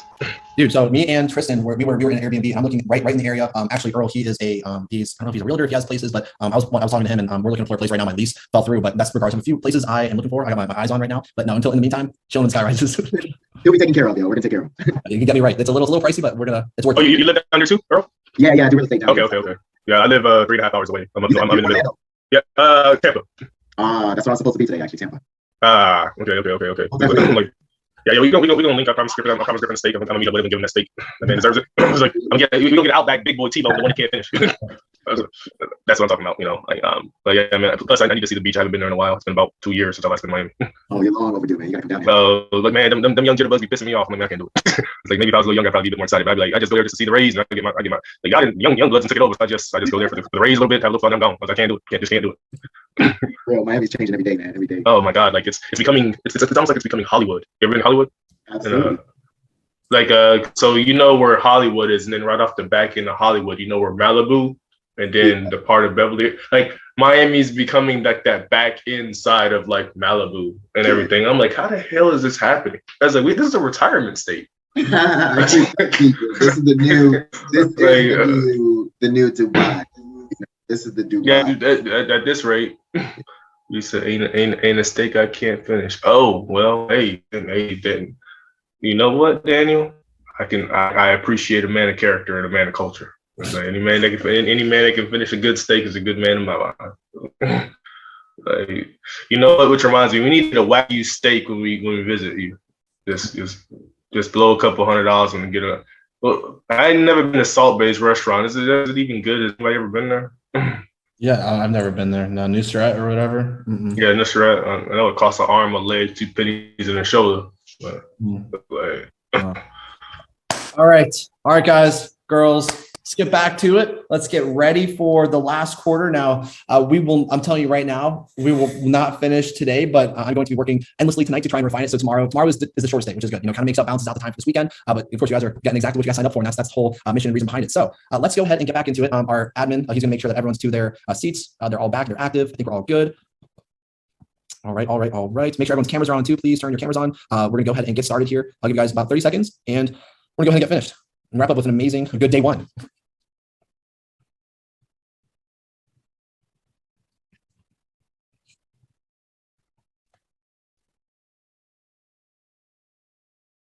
All right, as mentioned, let's turn on our cameras and we'll go ahead and see your pretty faces and get started. So, all right, everybody, we're gonna go ahead and finish up today. We're going to cover the last block, which is going to be imbalances, order blocks, IFCs, and potentially the locations of them as well. So some people know what order blocks are, some people don't, some people know, doesn't matter. We're gonna approach it as if you know nothing. So in this slide, all I'm going to talk about is imbalances. So this is going to be, I'm just gonna go ahead and type for you guys right here. With imbalances, this also, they're referred to as inefficiencies, fair value gaps. I don't know, other names, doesn't really matter, but they all mean ideally the same thing. And essentially what these are gaps in the market. These are gaps in the market where there's only one type of order going on. And what we understand about market operations is, yes, it's manipulated, but at the same time, it still needs to be distributed fairly. And that's where there's a little click of, oh, this makes a lot of sense, or, oh, like, why is this happening? Like, it's so manipulated, it's not fair, it's rigged. Well, yes, it is rigged, but to a degree, until it makes price balance or efficient again. So what is an imbalance? I'm going to go ahead and draw a chart. Let's say that we have something that looks like this, and it's gonna take me a second to draw for you guys. But let's say we have. Hey, Griffin? Yes, sir. We can't see what they're typing or drawing.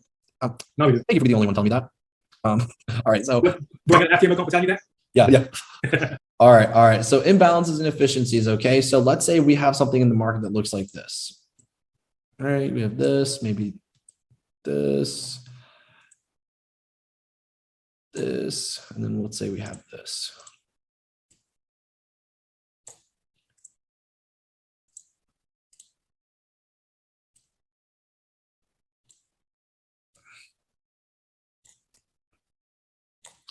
All right, so when we're looking at this, you just have to give me another second to illustrate this.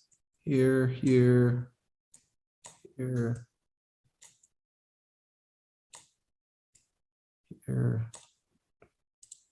And even you guys can draw this out as I'm illustrating too, because this is very important. And some people might be confused and not know what some of this is. I mean, I know that for sure. Some people won't.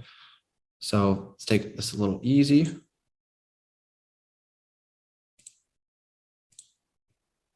All right, so what are imbalances? By definition, imbalances are gaps present in the market, illustrating only one type of active buyer or one active seller. Now, when I say buys or sells, okay, I mean, or one person, it's really just one type of order that's going nonstop in the market. Okay, so let's say that we're looking at something like this.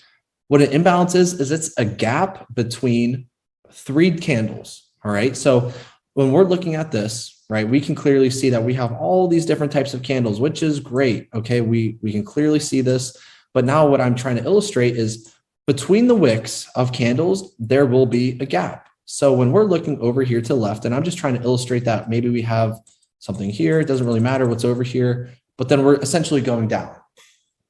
What we need to see is between the candles is a gap. Ideally, what it's going to look like is a gap between 3 candles. So let's say we have candle, I don't know, let's say we have candle 1, 2, and 3. And I'm going to illustrate it as so.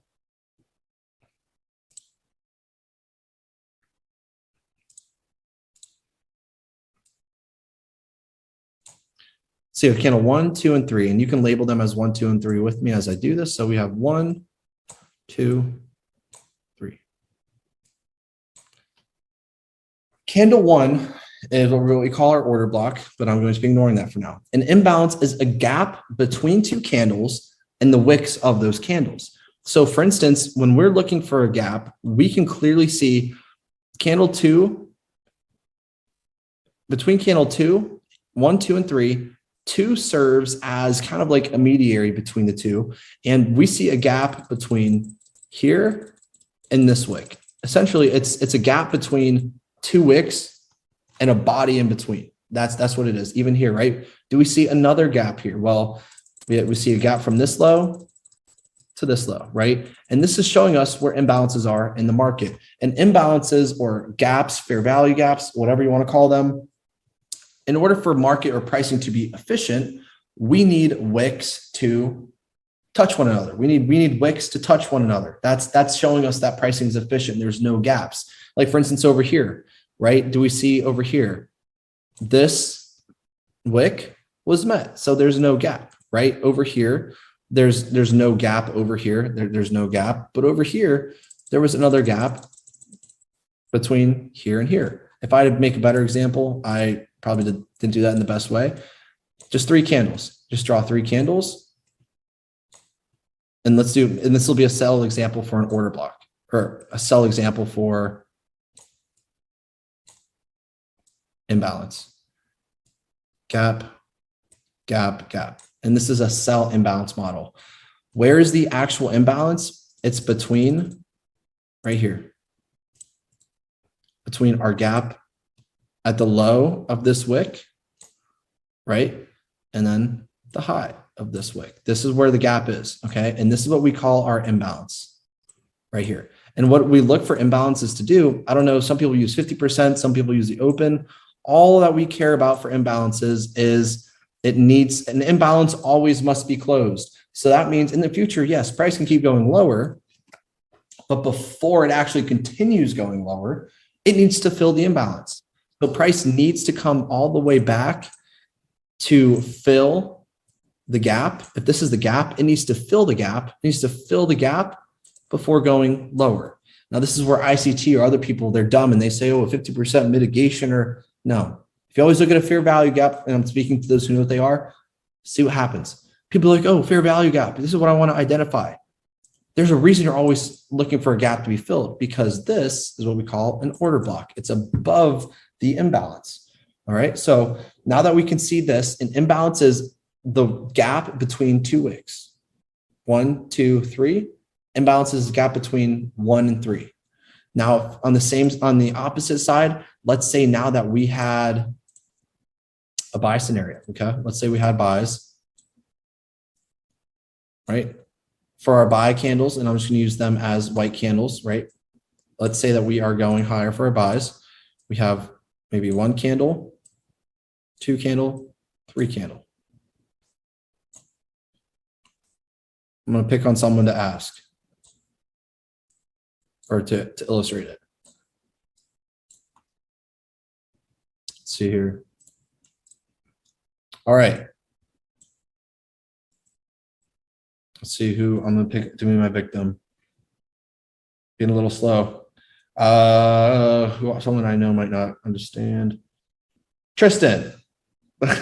Tristan, I want you to illustrate the gap for the bullish, for the buys to the left, if you can understand.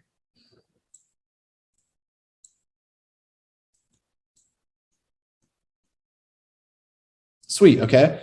Cool. So that is our imbalance, right? We identify imbalances because these imbalances need to be filled. If you do not see an imbalance, do not look there. Absolutely do not. People say, if you don't have an imbalance, you're not going to look there. Imbalances is unequal price distribution, and imbalances need to be completely filled before price continuing higher or before price going lower. Now, what's lying at the close of the imbalance is what we care about. We don't actually care about the imbalance itself, meaning taking trades from it. But what we do take trades from is what we call order blocks, or IFCs, institutionally funded candles. And these are the candles that lie at the closure of imbalances. So all of our candle one, this is how we look for our points of interest, where we're looking to buy or sell on higher time frames. These are going to be our entries on lower time frames. So make sure you have that in your notes for imbalance. It's the gap between 3 buy candles, 3 sell candles, ideally. Now, the candle color doesn't matter, but routinely that's what it's going to be. All right. Okay. So I think we're all good with that. Are we all good? Cool. I think we are. All right. So now let's move on. And now we're in the final stretch of today. Thank you guys for staying on. I know it's a grind. So now order blocks. We talked about what imbalance are, but let's talk about order blocks. For me, I refer to them as institutionally funded candles, IFCs, order blocks, supply and demand. If you guys have heard of that, I guarantee you're not marking those zones right either. It's all part of supply and demand. And institutions collect retail orders. It's the area where institutions have artificially or willingly put their own money in to take out every type of trader. So we need to understand that it's the candle that liquidates or takes out your money, takes out your stop loss, and then goes in the opposite direction. This is how the major banks and institutions are, quote unquote, showing their hand. And this is one of our, it's very easy to identify this once you learn what it is. And you can, if this is what you want to do, and you just play basic plays, this is very smart money based. You'll learn why we don't do this tomorrow. But for instance, you need to know. So what is an order block? 4 key features of an order block. Write all of these down. Take 20 seconds and write them down. I promise you. And if I had to illustrate, and I'll talk about this in a second. First of all, the order block, IFC, supply demand, it must take out liquidity. And it's not like it can only do one of these things. It must always do these 4, or it is not an order block. It is not.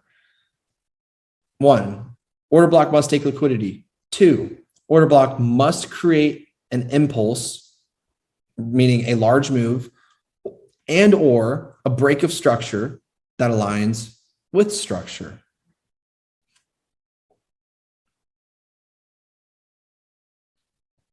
Three, the IFC must cause even a small imbalance that creates inefficient pricing. I just say the IFC must leave imbalance. Just say that.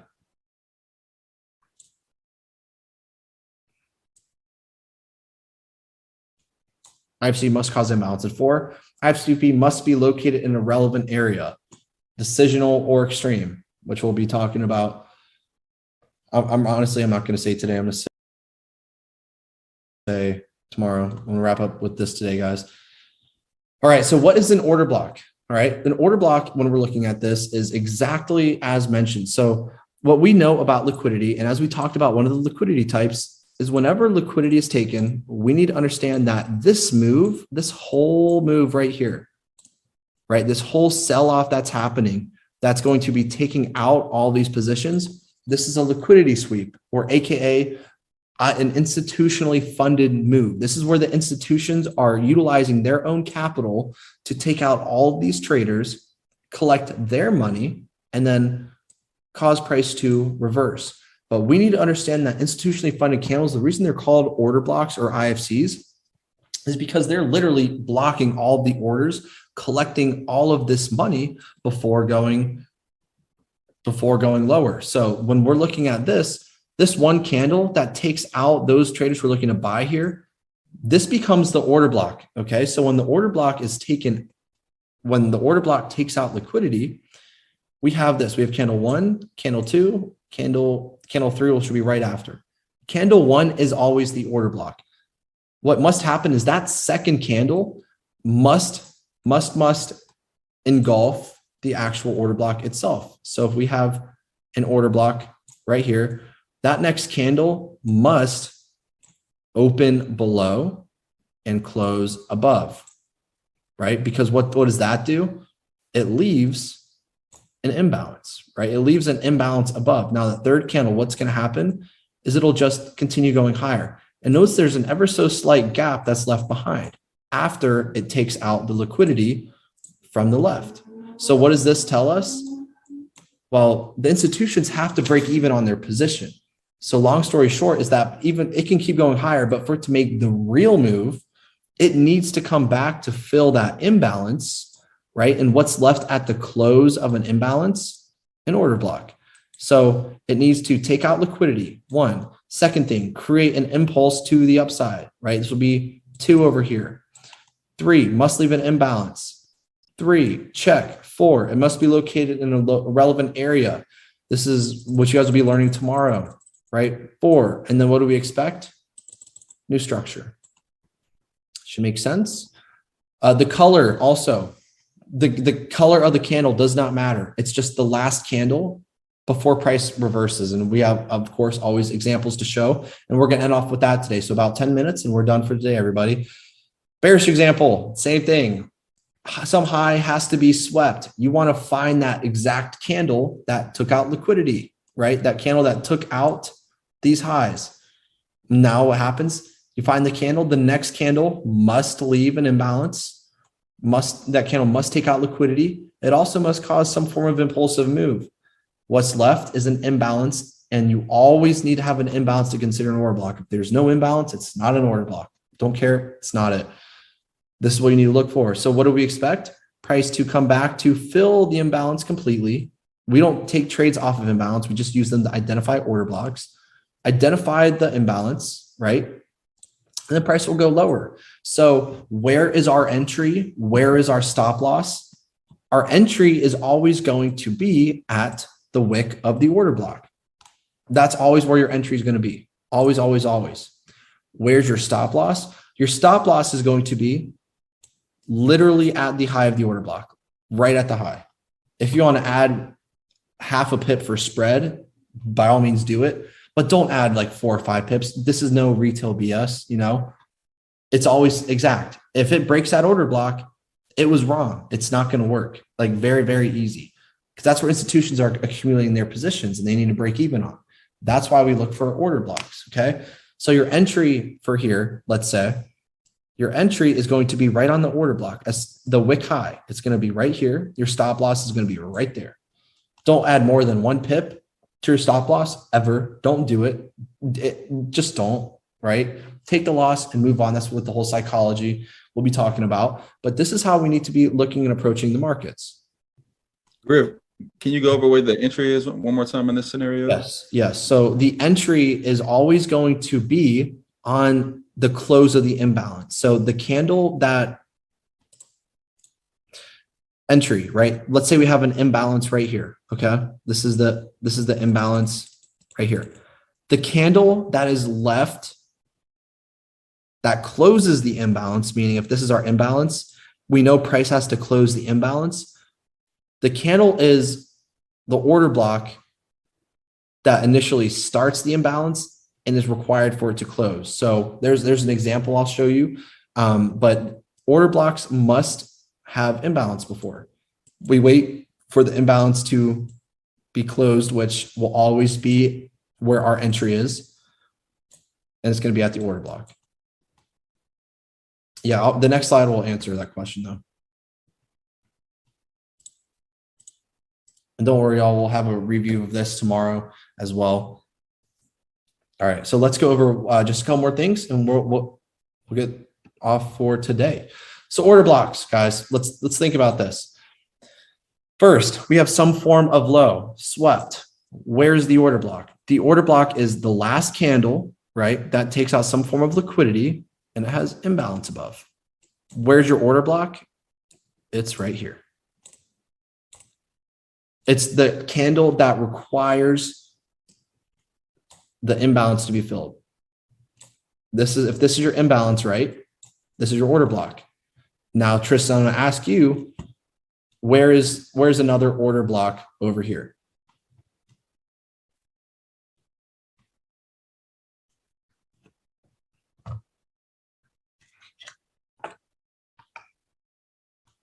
Tristan.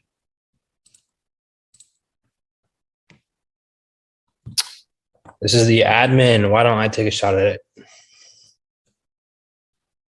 Okay. Order block? Yeah. Do you want just extremes? No, just select the order blocks you see in this. Sure. Any of them.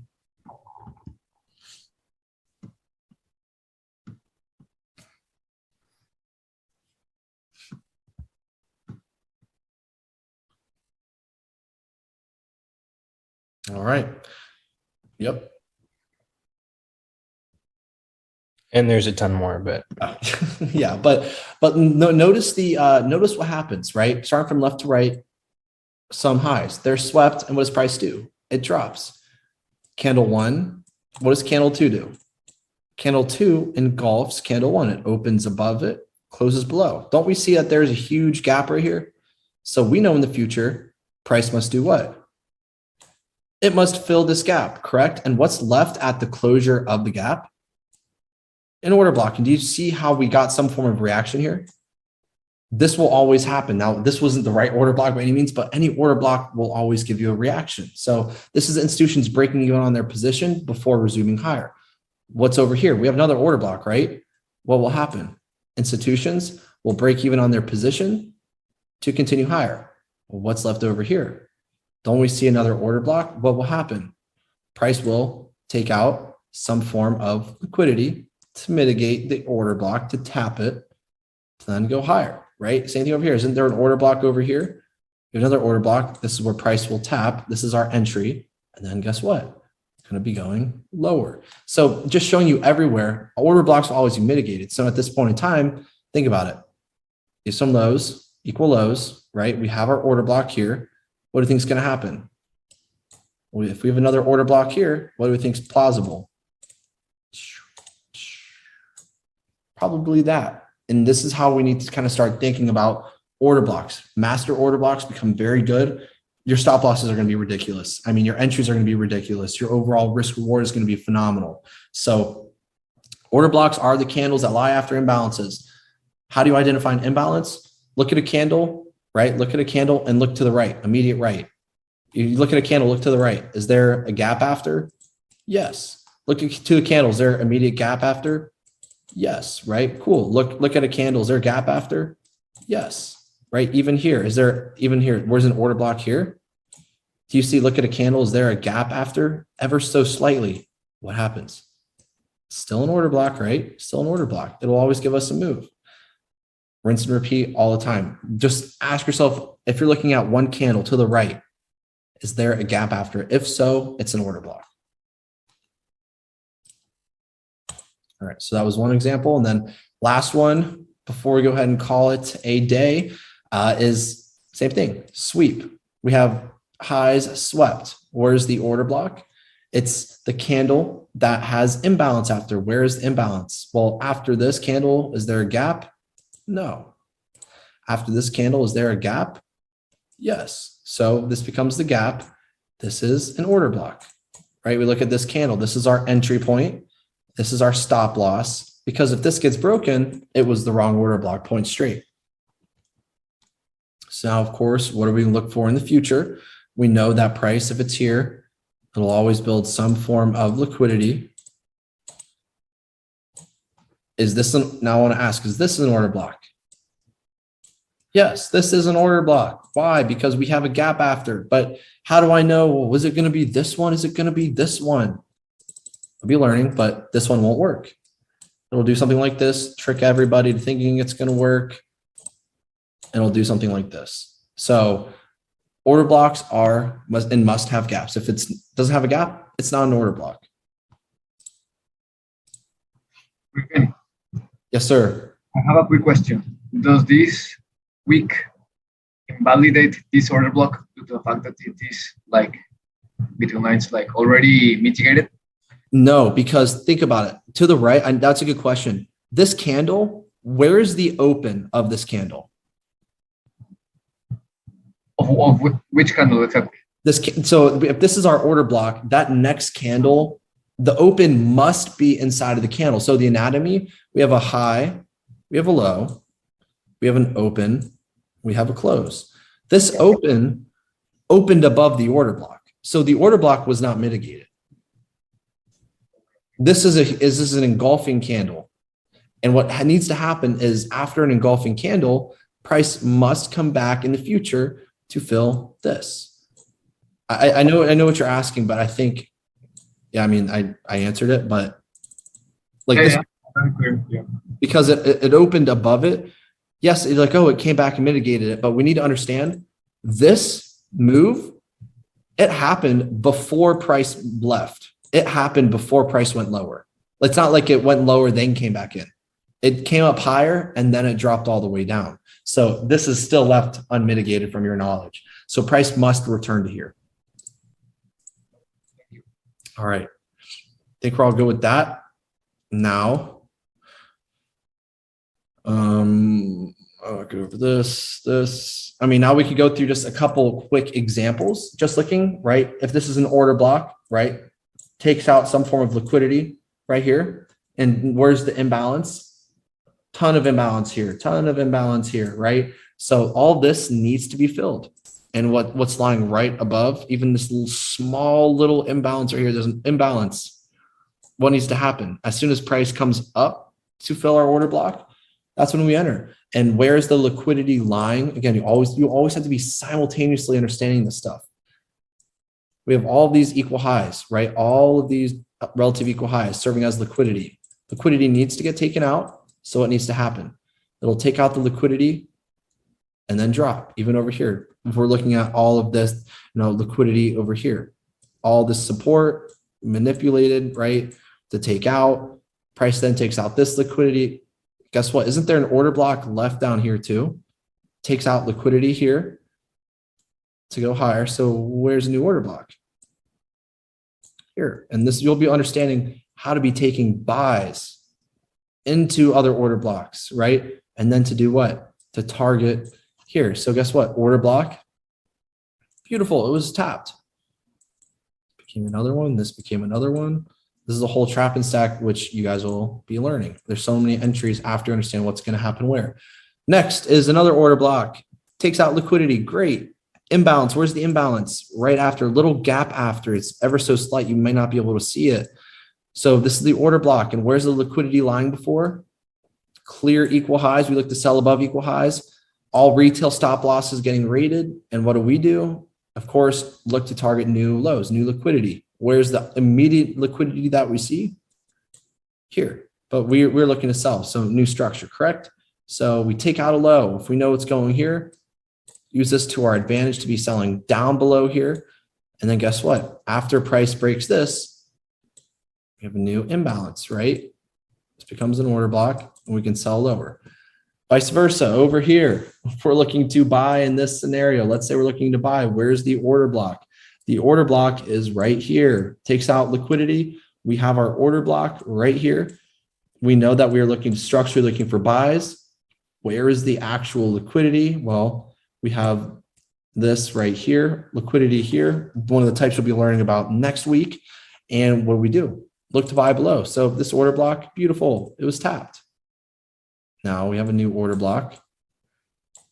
Beautiful. And then price will continue higher. I know I'm going over this fast, but I think that's where we are going to end it off for today. Leave you guys fresh and reviewed for tomorrow, because I think there's about 20 more minutes left for today. And then tomorrow is going to be reviewing today, getting into the fun stuff. So it's going to balance out. I know it's almost been 7 hours. Tomorrow, I promise you, will be 5.5, if not less.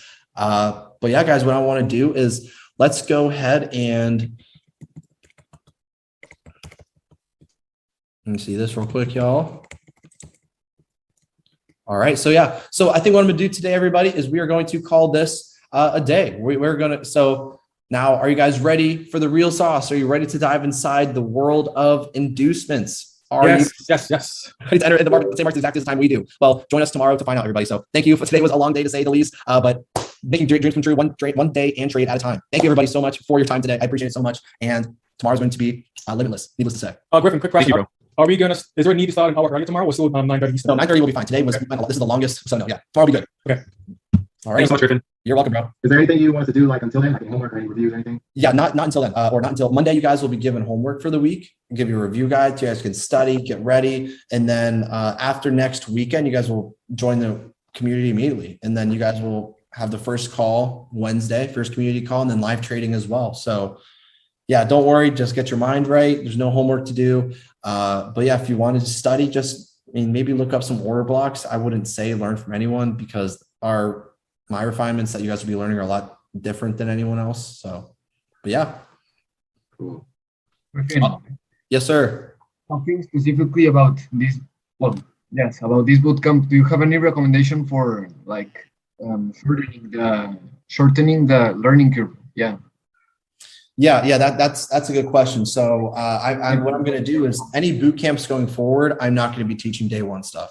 I'm only going to be focusing on days 2, 3, and 4. So what I'm going to do is either, there's two things, either have it just as an online course that people can go through it, or have, I just lost my train of thought. What was it going to be?